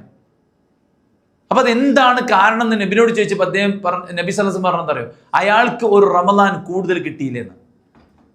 ഒരു റമദാൻ കൂടുതൽ കിട്ടിയില്ലെന്ന്. അതുകൊണ്ടാണ് നമ്മുടെ മുൻഗാമികൾ സ്വഹാബത്ത് 6 മാസം റമദാനിൽ എത്തിക്കണേ എന്ന് പ്രാർത്ഥിക്കും. ബാക്കി 6 മാസം റമദാനിൽ ചെയ്ത പുണ്യങ്ങൾ സ്വീകരിക്കണേ എന്ന് പ്രാർത്ഥിക്കും. അതിന്റെ അർത്ഥം എന്താ? എല്ലാ ദിവസവും 365 ദിവസവും അവരുടെ മനസ്സിൽ റമദാനുണ്ട്. അത്രയും വലിയ ഓപ്പർച്യൂണിറ്റി ആയിട്ടാണ് അവർ റമദാനിനെ കണ്ടെത്തിയിട്ടുള്ളത് എന്നുള്ളതാണ്. വിശുദ്ധ ഖുർആൻ അവതരിപ്പിക്കപ്പെട്ട മാസം എന്ന നിലക്ക് അല്ലാഹു സുബ്ഹാനഹു വ തആലയുടെ കാരുണ്യം വർഷിക്കുന്ന മാസം, ഒരുപാട് ആളുകളെ നരകത്തിൽ നിന്ന് മോചിപ്പിക്കുന്ന മാസം, പടച്ച റബ്ബ് സുബ്ഹാനഹു വ തആല ഏറെ മഹത്വമുള്ള കർമ്മങ്ങൾ സംവിധാനിച്ച മാസം. ഒരു രാത്രി കൊണ്ട് തന്നെ 83 കൊല്ലവും 4 മാസവും ഇബാദത്ത് ചെയ്ത, ഉറക്കമില്ലാതെ മയക്കമില്ലാതെ റെസ്റ്റ് ഇല്ലാതെ 83 കൊല്ലവും 4 മാസവും ഇബാദത്ത് ചെയ്ത കൂലി ഒറ്റ നൈറ്റ് കൊണ്ട് തരാം. മനസ്സിലായില്ലേ? ഒറ്റ നൈറ്റ് കൊണ്ട് തരാമെന്ന് പറയുന്ന ലൈലത്തുൽ ഖദറിന്റെ മാസം. ധാരാളം ആളുകൾ നരകത്തിൽ നിന്ന് മോചിപ്പിക്കപ്പെടുന്ന മാസം, പാപങ്ങളെ കരിച്ചു കളയുന്ന റമദാൻ. ആ മാസത്തിൽ നമുക്ക് നിർവഹിക്കാനുള്ള ഏറ്റവും പ്രധാനപ്പെട്ട കാര്യം നേരത്തെ പറഞ്ഞ നല്ലൊരു നീയത്താണ്. നല്ലൊരു നീയത്തിന് അതിൻ്റെ മുമ്പ് നമ്മൾ മരിച്ചു പോയാലും റമദാൻ കിട്ടിയ റിസൾട്ട് ഉണ്ടാവും. മനസ്സിലായില്ലേ? പിന്നെ നമുക്ക് ഏറ്റവും പ്രധാനമായിട്ട് ചെയ്യാനുള്ളത് നോമ്പാണ്. അലസതയും മടിയും നീക്കിയിട്ട് നമ്മൾ റമദാനിനെ ഉപയോഗിക്കാൻ ശ്രമിക്കുക. നോമ്പ് മനസ്സറിഞ്ഞ് തൃപ്തിയോടെ ആഗ്രഹിച്ച് കൂലി കിട്ടുമെന്ന് പ്രതീക്ഷിച്ച്. ഇപ്പം നല്ല ചൂടുള്ള സമയത്തൊക്കെ ആൾക്കാർക്ക് ബുദ്ധിമുട്ടുണ്ടാകാറുണ്ട്. ഇപ്പം എന്താണ്, നമ്മളിപ്പോൾ ഓഫീസ് കയറി അവിടെ ഫുൾ AC ആണ്, വീട്ടിൽ വന്നാൽ അവിടെ AC ആണ്, കാറിൽ കയറി അവിടെ AC ആണ്, അല്ലേ? നമുക്ക് പണ്ടത്തെ പോലത്തെ അത്ര വലിയ ബുദ്ധിമുട്ടൊന്നും നമ്മളെ സംബന്ധിച്ചിടത്തോളം ഭക്ഷണം കഴിക്കാനോ അല്ലെങ്കിൽ നോമ്പെടുക്കാനോ വിശ്രമിക്കാനോ ഒന്നുമില്ല. അതുകൊണ്ട് വളരെ എളുപ്പമാണ് ഇപ്പം നോമ്പ് നോൽക്കാൻ. പക്ഷെ എന്നിരുന്നാലും നോമ്പിനോടുള്ള ആ ഒരു വെറുപ്പോ അല്ലെങ്കിൽ ആ ഒരു വിഷമമോ നമുക്കുണ്ടാകാൻ പാടില്ല. നോക്കൂ, ഒരു നോമ്പ്, ഒറ്റ നോമ്പ്, എന്താ അതിന്റെ റിസൾട്ട്? 70 വർഷത്തെ വൈദൂരം നരകത്തിൽ നിന്ന് ഒരാൾ അകറ്റും ഒറ്റ നോമ്പ്. ഫിസിക്കലി ഒരുപാട് ബെനിഫിറ്റ് ഉണ്ടെന്ന കാര്യം എല്ലാവർക്കും അറിയാം. അതുകൊണ്ട് മുസ്ലിങ്ങളല്ലാത്ത കുറേ ആൾക്കാർ നോമ്പൊൽക്കുന്നുണ്ട്. അങ്ങനെയാണ്, ആൾക്കാർക്ക് അങ്ങനെ ഇതുണ്ട്. എന്ത് സയൻസ്, ഖുറാൻ പറഞ്ഞൊരു കാര്യം സയൻസ് പറഞ്ഞു എന്ന് പറഞ്ഞാൽ ഖുറാൻ ഭയങ്കര സംഭവമാട്ടോ പറയും. ഫിസിക്കലി എന്തെങ്കിലുമൊക്കെ ഒരു ഉപയോഗം ഉണ്ട് എന്നൊക്കെ അറിഞ്ഞു കഴിഞ്ഞാൽ നോമ്പെന്ന് ഒറ്റ മുഖത്തിനൊരു ഗ്ലോ കിട്ടി, ഷുഗറും പ്രഷറും പ്രമേയവും കൊളസ്ട്രോളൊക്കെ ഉണ്ട് നോർമലായി, മൊത്തത്തിനൊന്നാണ് സ്ലിം ബ്യൂട്ടി ആയിട്ടാണ് മാറും. അത് കിട്ടും. മനസ്സിലായില്ലേ? എന്തിനാണോ ചെയ്യുന്നത് അതിനുള്ളതാണ് അത്. മനസ്സിലാണ്ടോ? അതൊക്കെ ഉണ്ടാവും. അതൊക്കെ എൻ്റെ ഒരു സൈഡാണ്. നമ്മളെ സംബന്ധിച്ചിടത്തോളം എത്ര സ്ലിം ബ്യൂട്ടി ആയാലും എത്ര ഗ്ലാമർ ആയാലും മുഖത്തിന് എത്ര ഗ്ലോ ഉണ്ടെങ്കിലും ഇത് മണ്ണ് കൊണ്ടിട്ട് ഇറക്കി വെക്കാനുള്ള സാധനമാണ്.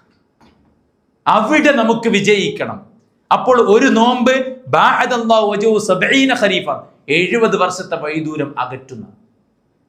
അപ്പൊ നമ്മൾ നോമ്പ് ഇഷ്ടപ്പെട്ട് തൃപ്തിപ്പെട്ട് ചെയ്യാം. നമ്മുടെ കുഞ്ഞു മക്കളെയും നോമ്പെടുപ്പിക്കുക. ഈ ചെറുപ്പത്തിന് നോമ്പെടുപ്പിക്കണോ? അതൊക്കെ ഒരു ബുദ്ധിമുട്ടല്ലേ? എന്തപ്പം ഇന്നത്തെ കുട്ടികളെ വലിയ പ്രശ്നം? ഇപ്പം എന്താ പ്രശ്നം?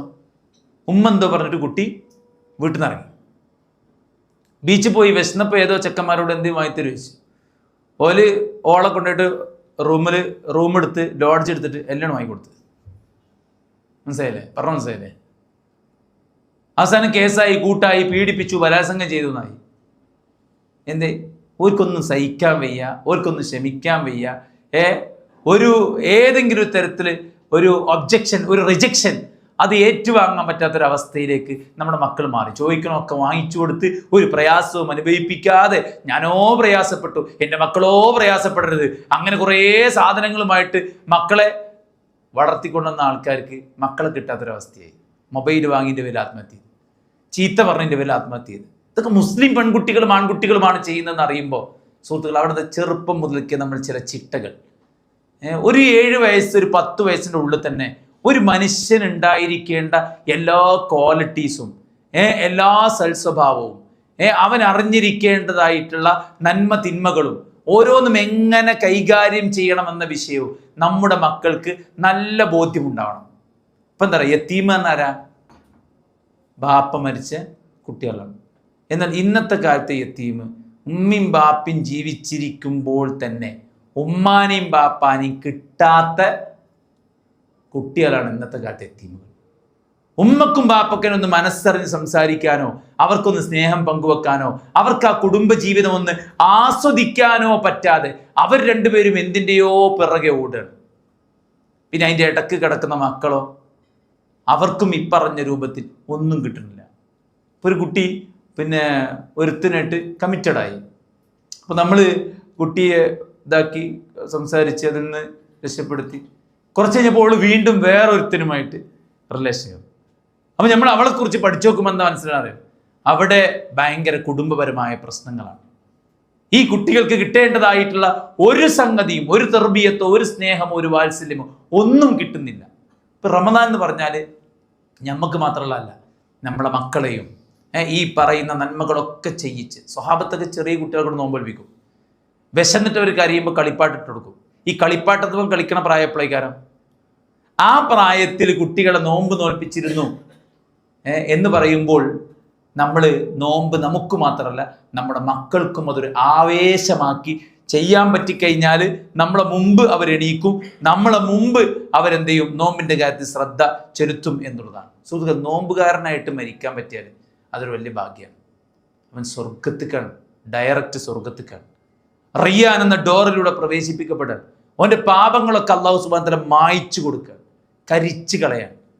നമ്മളൊക്കെ ചെയ്തു കൂട്ടിയതൊക്കെ നമ്മുടെ കിതാബിലുണ്ടാവും. പക്ഷെ ഓരോ നോമ്പും നോൽക്കുന്നതിലൂടെ അതെല്ലാം മായ്ക്കപ്പെടുമെന്നുള്ള കാര്യം നമ്മൾ മനസ്സിലാക്കുക. പിന്നെന്താ പറയുക, പരലോകത്ത് അള്ളാനെ കണ്ടുമുട്ടുമ്പോൾ ഭയങ്കര സന്തോഷത്തോടെ കണ്ടുമുട്ടുക. നോമ്പ് തുറക്കുമ്പോൾ നമുക്കുണ്ടാകുന്ന സന്തോഷമുണ്ട്. എന്താ? വിശപ്പ് മാറുന്നുള്ള സന്തോഷം. അത് മാത്രമല്ല, ഒരു ദിവസത്തെ നോമ്പ് പൂർത്തിയാക്കാൻ പറ്റിയല്ലോ എന്ന സന്തോഷം. എന്നാൽ അതിനേക്കാൾ വലിയ സന്തോഷം പടച്ചോനെ കണ്ടുമുട്ടുന്ന സമയത്ത് ഉണ്ടാവും. എന്ത്? നമ്മൾ പറയല്ലേ, എന്ത്, നിങ്ങൾ എനിക്ക് ഏറ്റവും വാല്യുബിൾ ആയൊരു പേഴ്സണാണ്. കാരണം ഞാൻ മനസ്സിലാക്കുന്നു നിങ്ങൾ എനിക്ക് വേണ്ടി സഫർ ചെയ്തിട്ടുണ്ട്, അല്ലേ? നമുക്ക് വേണ്ടി സഫർ ചെയ്ത ആൾക്കാർക്ക് നമ്മൾ ഓവർ പരിഗണനയും ഓവർ സ്നേഹവും കൊടുക്കുന്നുണ്ടെങ്കിൽ സുഹൃത്തുക്കളെ, അള്ളാഹ്ക്കും വേണ്ടി നമുക്കിഷ്ടപ്പെട്ടതെല്ലാം മാറ്റി വെക്കുമ്പോൾ എത്ര പരിഗണന ഉണ്ടാവും അള്ളാഹിൻ്റെ മുമ്പിൽ നമുക്ക്, അല്ലേ? അപ്പൊ റമദാൻ എന്ന് പറയുമ്പോൾ അള്ളാഹിൻ്റെ, ഇപ്പൊ നമ്മളിപ്പോൾ ആരൊക്കെ ഇഷ്ടം നേടാൻ ശ്രമിച്ച് എന്നിട്ട് എന്തായത് അതൊക്കെ കിട്ടും കിട്ടാതിരിക്കും, അല്ലേ? പക്ഷെ ഒരു കാര്യം ഉറപ്പിച്ചോളി, അള്ളാഹുവിന് പ്രിയപ്പെട്ട കാര്യങ്ങൾ ചെയ്ത് മുന്നോട്ട് പോയി കഴിഞ്ഞാൽ അള്ളാഹ് ഇഷ്ടപ്പെടാതിരിക്കൂല, അള്ളാഹ് വില കുറച്ച് കാണൂല. നിങ്ങൾ എത്ര ചെയ്തു കൊടുത്താലും ചില ആൾക്കാർ പറയും, എന്താ ചെയ്ത് മിണ്ടായിരിക്കും അവിടെ അറിയും, അല്ലേ? എന്നാൽ പടച്ചോനെ നമ്മൾ ചെറുപ്പം മുതൽക്ക് ചെയ്ത് നമ്മൾ മരിക്കണവരെ ചെയ്ത്, അതുമല്ല നമ്മൾ ഈ കാലഘട്ടങ്ങളൊക്കെ ചെയ്തിട്ട് അതിൻ്റെയൊക്കെ ഒരു ഇമ്പാക്റ്റ്, അതിൻ്റെയൊക്കെ ഒരു ഓളം, അതിൻ്റെയൊക്കെ ഒരു വേവ്സ് നമ്മൾ മരിച്ചാൽ ഇവിടെ നിലനിൽക്കുന്നുണ്ടെങ്കിൽ അതും കൂടെ നമ്മൾ അക്കൗണ്ടിൽ വരവെച്ച് തരും. അങ്ങനെയുള്ളൊരു പടച്ചോനെ സ്നേഹിച്ച് അറിഞ്ഞ് അവന് വേണ്ടി നമ്മുടെ വിചാരങ്ങളെ മാറ്റിവെക്കാൻ നമുക്ക് പറ്റിക്കഴിഞ്ഞാൽ അത് അള്ളാഹിൻ്റെ അടുത്ത് എത്ര വലിയ കൺസിഡറേഷൻ കിട്ടുന്ന കാര്യമായിരിക്കും. അതിനുള്ളൊരു സമയമാണ് ശരിക്കും നമ്മുടെ നോമ്പ് എന്ന് പറയുന്നത്. പിന്നെന്താ പറയുക, മനസ്സിനാണ് നോമ്പ്.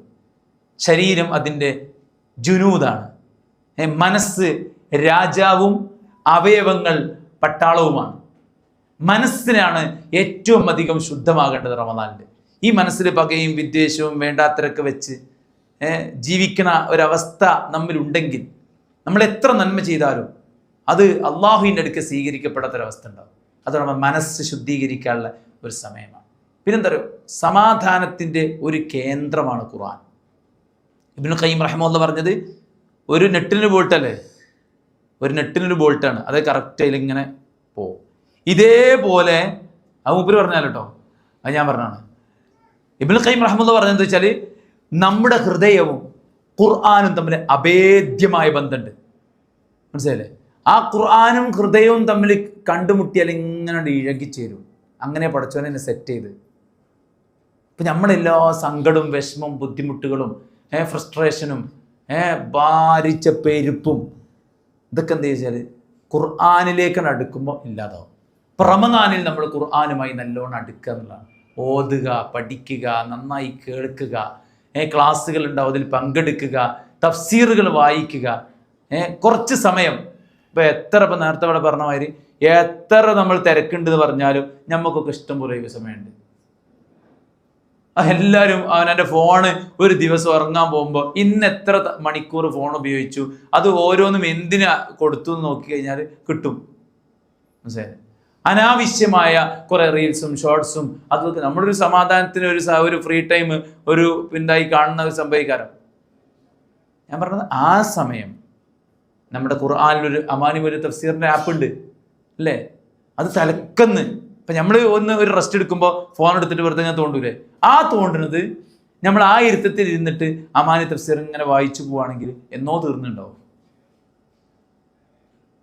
മനസ്സിലായി? അപ്പോൾ തഫ്സീർ പഠിക്കുക എന്നുള്ളതാണ്. എന്താ തഫ്സീർ പഠിച്ചാൽ എനിക്ക് കടലിങ്ങനെ പുറത്ത് നോക്കി ഇങ്ങനെ കാണാം, മീൻ പിടിക്കാൻ പോയാൽ കുറച്ചുകൂടെ ഉള്ളു കാണാം. എന്നാൽ മുങ്ങി തപ്പുന്ന, കടലിൻ്റെ ആഴിയിൽ മുങ്ങി തപ്പുന്ന ചില ആൾക്കാരുണ്ട്. അവർ കാണുന്ന കടൽ അതാണ് ശരിക്കും. അവർ മേൽപ്പരപ്പ് കാണുന്നുണ്ട്, അതിൻ്റെ ആഴികൾ കാണുന്നുണ്ട്. ഇതുപോലെ തഫ്സീർ പഠിക്കുമ്പോഴാണ് ഖുർആനിൻ്റെ ആഴത്തിലേക്ക് നമുക്കിങ്ങനെ പോകാൻ പറ്റുക. മനസ്സിലായി? ഓരോന്നും സസൂക്ഷ്മമായ പ്രയോഗങ്ങളും ഭയങ്കര ആഴമേറിയ വിശദീകരണങ്ങളുമാണ് ഖുർആനുള്ളത്. ഒരു അക്ഷരം പോലും ഇപ്പൊ നോക്കി, മരണത്തെക്കുറിച്ച് ഖുർആൻ എന്താ പറയുക?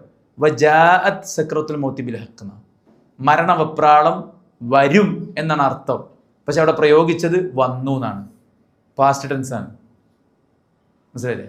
വനുഫിഖ ഫിസ്സൂർ, കാഹളത്തിൽ ഊതപ്പെടും എന്നാണ് അർത്ഥം. പക്ഷെ അവിടെ പ്രയോഗിച്ചത് പാസ്റ്റ് ടെൻസ് ആണ്. കാഹളത്തിൽ ഊതപ്പെട്ടു, മരണവെപ്രാളം വന്നു എന്നാണ്. എന്താ അങ്ങനെ പ്രയോഗിക്കാൻ കാരണം? അള്ളാഹ്ക്ക് ഭാഷാപരമായ സ്ഖലിതം സംഭവിച്ചു എന്നാണോ മനസ്സിലാക്കേണ്ടത്? അല്ല, മരിക്കുമെന്നത് സത്യമാണ്. ഉറപ്പിച്ചോ, അത് സംഭവിച്ച്. ഉയർത്തെഴുന്നേൽപ്പ് സത്യമാണ്, അതുകൊണ്ട് ഉറപ്പിച്ചോ, കാഹളത്തിൽ ഊതപ്പെട്ടു.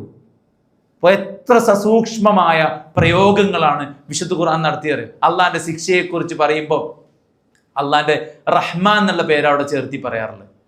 അതൊക്കെ ബോധപൂർവമായ പ്രയോഗം. തഫ്സീർ പഠിക്കുമ്പോഴാണ് നമുക്കത് മനസ്സിലാക്കാൻ പറ്റും. ഇപ്പൊ ഖുർആനുമായി നല്ലൊരു അറ്റാച്ച്മെന്റ് ഈ റമദാനിലൂടെ തുടങ്ങി വെക്കാം. അത് റമദാന് സ്പെഷ്യൽ അല്ല, ഇതൊന്നും റമദാൻ സ്പെഷ്യൽ അല്ല. റമദാൻ സ്പെഷ്യൽ പറഞ്ഞാൽ നേരത്തെ പറഞ്ഞ നോമ്പും എത്തിക്കാഫും അങ്ങനത്തെ കാര്യങ്ങൾ റമദാൻ സ്പെഷ്യൽ.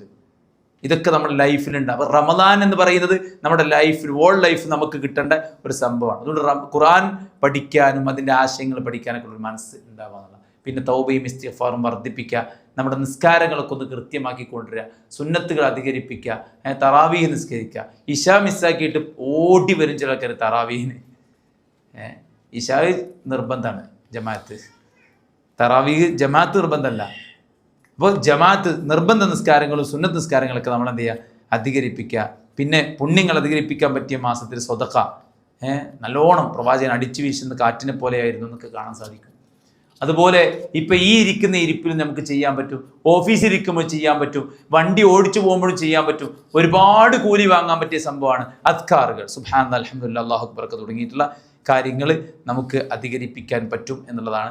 അതുപോലെ തന്നെ നോമ്പുമായി ബന്ധപ്പെട്ട സുന്നത്തുകൾ പാലിക്കുക, നോമ്പ് തുറപ്പിക്കുക, എന്തെല്ലാം നന്മകൾ നമുക്ക് ചെയ്യാൻ പറ്റും അതെല്ലാം ചെയ്യുക. പള്ളിയിൽ കുറച്ച് നേരം സമയം ചിലവഴിക്കുക, രോഗികളെ സന്ദർശിക്കുക, അതുപോലെ തന്നെ പാവങ്ങളെ സഹായിക്കുക. ഉംറ, റമദാനിലെ ഉംറക്ക് ഹജ്ജിൻ്റെ കൂലിയാണ്. അപ്പോൾ അവസാനത്തെ 10 ഹറമിൽ പോയി കഴിഞ്ഞാൽ വേറെ ഫീലാണ്. പോയ ആൾക്കാരുന്നുണ്ടോ? കൈവക്കോ? അവസാനത്തെ 10 ഹറമിൽ പോയ ആൾക്കാർ, മാഷാ അല്ലാഹ്, അതൊരു വേറെ അനുഭവമാണ്. അതായത് ഈ ഒരു സ്വർഗം ഉണ്ടെന്നും ഒരു പരലോകം ഉണ്ടെന്നും അതിനെങ്ങനെയാണ് മത്സരിക്കേണ്ടതെന്നും ആ സമയത്ത് പോയാൽ നമുക്ക് കറക്റ്റ് കാണാൻ പറ്റും. നമുക്ക് പറ്റുമെങ്കിൽ നമ്മൾ എന്ത് ചെയ്യണം? അതിന് ഒക്കെ ശ്രമിക്കണം. മനസ്സിലായില്ലേ? നമ്മൾ മരിക്കണതിന് മുമ്പ് ഹജ്ജ് ചെയ്യാനും ഉംറ ചെയ്യാനൊക്കെ നിയ്യത്താക്കണം. അപ്പോൾ അത്തരം കാര്യങ്ങൾ നമ്മൾ ശ്രദ്ധിക്കുക. പിന്നെ റമദാനിലും നമ്മൾ ചെയ്തുകൊണ്ടിരിക്കുന്ന കാര്യങ്ങൾ തന്നെ ചിലപ്പോൾ ചെയ്തുകൊണ്ട് പോകാനുള്ള സാധ്യത ഉണ്ട്. അങ്ങനെ ഉണ്ടെങ്കിൽ അതിന് വേണ്ട പ്രിക്കോഷൻസ് നമ്മൾ നേരത്തെ എടുക്കണം. പറഞ്ഞ് മനസ്സിലായിണ്ടാവില്ല. അതായത് ഫേസ്ബുക്ക്, വാട്സപ്പ്, ഇൻസ്റ്റഗ്രാം ഇതൊക്കെ നമുക്കൊരു വില്ലനായി മാറുന്നുണ്ടെങ്കിൽ റമദാനിലും അതിനെ കൂടെ കൂട്ടിയാൽ ചിലപ്പോൾ നമുക്ക് പ്രയാസമാവും. അപ്പോൾ നമ്മൾ എന്ത് ചെയ്യണമെന്നത് നമ്മുടെ സാഹചര്യത്തിനും നമ്മുടെ ഉപയോഗത്തിനും അനുസരിച്ച് നമ്മൾ തീരുമാനിക്കുക. നമ്മുടെ നോട്ടം, നമ്മുടെ കേൾവി, നമ്മുടെ മറ്റു കാര്യങ്ങളൊക്കെ നമ്മൾ നിയന്ത്രിക്കുക എന്നുള്ളതാണ്. റമദാനിലും കാണാം, ഇപ്പോൾ ഈ ചെക്കന്മാർ ബൈക്കൊക്കെ എടുത്ത് സ്കൂളിൻ്റെ മുമ്പിൽ വായി നോക്കിക്കുക. നോമ്പ് പറ്റണോ? ഓളെ നോക്കാൻ മാത്രമല്ലേ ഉള്ളൂ. അപ്പോൾ ആ ഉത്തരവാദിത്വം റമദാനിലും കൃത്യമായി ചെയ്യുന്ന കുറേ ആൾക്കാരുണ്ട്. ബൈക്കുമ്മ കയറി അതിലേക്ക് പോണ ആൾക്കാരുണ്ട്. ചിലപ്പോൾ ഓനേക്കാരും ഓളെ പലിച്ചക്ക് വിളിച്ചോടുത്തുന്നത്, ഓളായിരിക്കും ഓനോട് നോമ്പ് തുറക്കാൻ പ്രേരിപ്പിക്കണത്, തറാവീഹ് മറക്കണ്ട എന്നൊക്കെ പറയുന്നുണ്ടാവും. പക്ഷേ ഇങ്ങനെ നോമ്പ് ഇല്ല.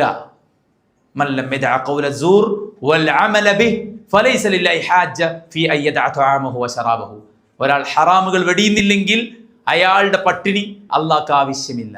അതുകൊണ്ട് പൂർണ്ണമായിട്ടും ഒരു വിശുദ്ധിയുടെ, ഒരു ബോധ്യത്തിൻ്റെ, ഒരു തെളിച്ചത്തിൻ്റെ ഒരു മാസമാക്കിയിട്ട് റമദാനിനെ മാറ്റാൻ ഇന്ന് തന്നെ നമ്മൾ എന്ത് ചെയ്യുക? നമ്മളെ റീഷെഡ്യൂൾ ചെയ്യുക എന്നുള്ളതാണ്. നമുക്ക് കഴിവുണ്ട്, നമുക്ക് ആരോഗ്യമുണ്ട്, നമുക്ക് ശേഷിയുണ്ട്, നമുക്ക് കാഴ്ചപ്പാടുണ്ട്, നമുക്ക് തിരിച്ചറിവുണ്ട്. പക്ഷെ അതെല്ലാം ഭൂരിഭാഗവും നമ്മൾ വിനിയോഗിക്കുന്നത് നമ്മുടെ ദുനിയാവിൻ്റെ കാര്യത്തിന് വേണ്ടിയാണ്. അത് നമ്മുടെ ദീനിൻ്റെ കാര്യത്തിന് വേണ്ടി കൂടെ ഉപയോഗിക്കുമ്പോൾ ലൈഫ് കളറാവും. അതല്ല ഇപ്പോഴത്തെ പ്രയോഗം അല്ലേ? ലൈഫ് കളറാവും. ആ സ്കില്ല് നമ്മൾ നമ്മുടെ ആഖിറത്തിൻ്റെ കാര്യത്തിന് കൂടെ ഉപയോഗപ്പെടുത്തി നമ്മൾ നമ്മുടെ കാര്യങ്ങളെ വളരെ ചിട്ടപ്പെടുത്തി മുന്നോട്ട് പോവുക. അത് നമുക്ക് ഗുണം ചെയ്യും. അത് കണ്ട് വളരുന്ന നമ്മുടെ മക്കൾ നമ്മുടെ ദീനീയായ ജീവിതത്തിൻ്റെ പിന്നിൽ നടക്കും. നമ്മളുമായി സഹവസിക്കുന്ന നമ്മുടെ സഹപ്രവർത്തകർ നാം അറിയാതെ ഇസ്ലാമിനെ പഠിക്കും. ഇസ്ലാമിൻ്റെ ബ്യൂട്ടി അവർ മനസ്സിലാക്കും. അവർ ഭാവിയിൽ ഇസ്ലാമിൻ്റെ വെളിച്ചത്തിലേക്ക് കടന്നു വരാൻ അതൊക്കെ ഒരു സഹായകമാകും.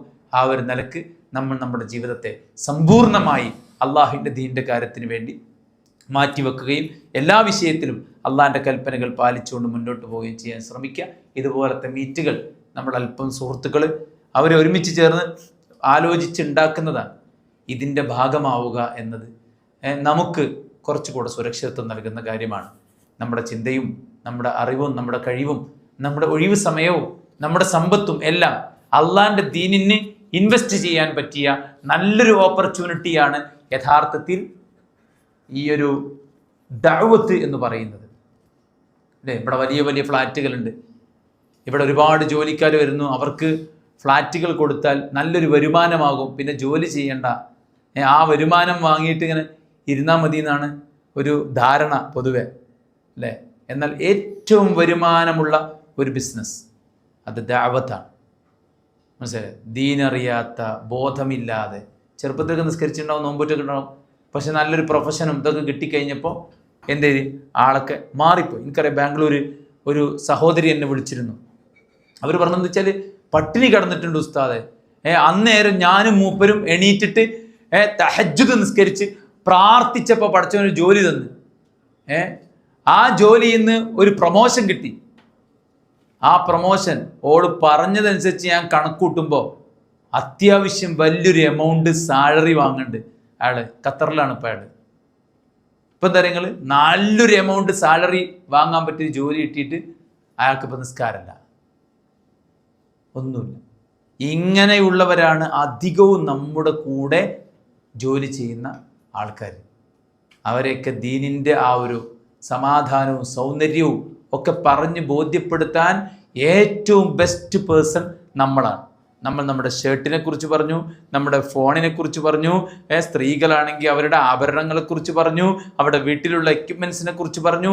അതിനെക്കുറിച്ചൊക്കെ നമ്മൾ വാചാലമായിട്ട് അല്ലേ എല്ലാ സാധനത്തിനും പ്രൊമോഷൻ കൊടുത്ത് നമ്മൾ തന്നെ. എന്നാൽ ഇസ്ലാമിനെ പ്രൊമോട്ട് ചെയ്യാൻ നമ്മളെപ്പോലെ ഏറ്റവും ആപ്റ്റായ മറ്റൊരു പ്രൊഫഷൻ ഇല്ല. കാരണം ഭയങ്കരമായിട്ട് മാനസിക സമ്മർദ്ദത്തിലാണ് ഈ ഒരു പ്രൊഫഷണൽ ഏരിയയിൽ വർക്ക് ചെയ്യുന്ന ജോലി ചെയ്യുന്ന അധികം ആളുകൾ. സമാധാനം തേടി അവർ പലയിടത്തെത്തിയിട്ടും അവർക്ക് സമാധാനം കിട്ടാതെ ജീവിത നൈരാശ്യത്തിലാണ് അവരുള്ളത്. അവിടെ ദാമ്പത്യമൊക്കെ സീനാണ്. അവരുടെ മക്കളുടെ സ്വഭാവവും പെരുമാറ്റവും ജീവിതമൊക്കെ മോശമാണ്. അതുകൊണ്ട് നമ്മുടെ ഒരു ക്ഷണം ഒരാളുടെ മാറ്റത്തിന് കാരണമായാൽ ഈ ദുനിയാവ് മുഴുവൻ കിട്ടുന്നതിനേക്കാൾ ഏറ്റവും ഉത്തമമാണ്. അപ്പോൾ ദഅവ രംഗത്ത് നമ്മളെല്ലാവരും സജീവമായി ഉണ്ടാകാൻ വേണ്ടി പരിശ്രമിക്കുക. അല്ലാഹു സുബ്ഹാനഹു വ തആല അനുഗ്രഹിക്കട്ടെ.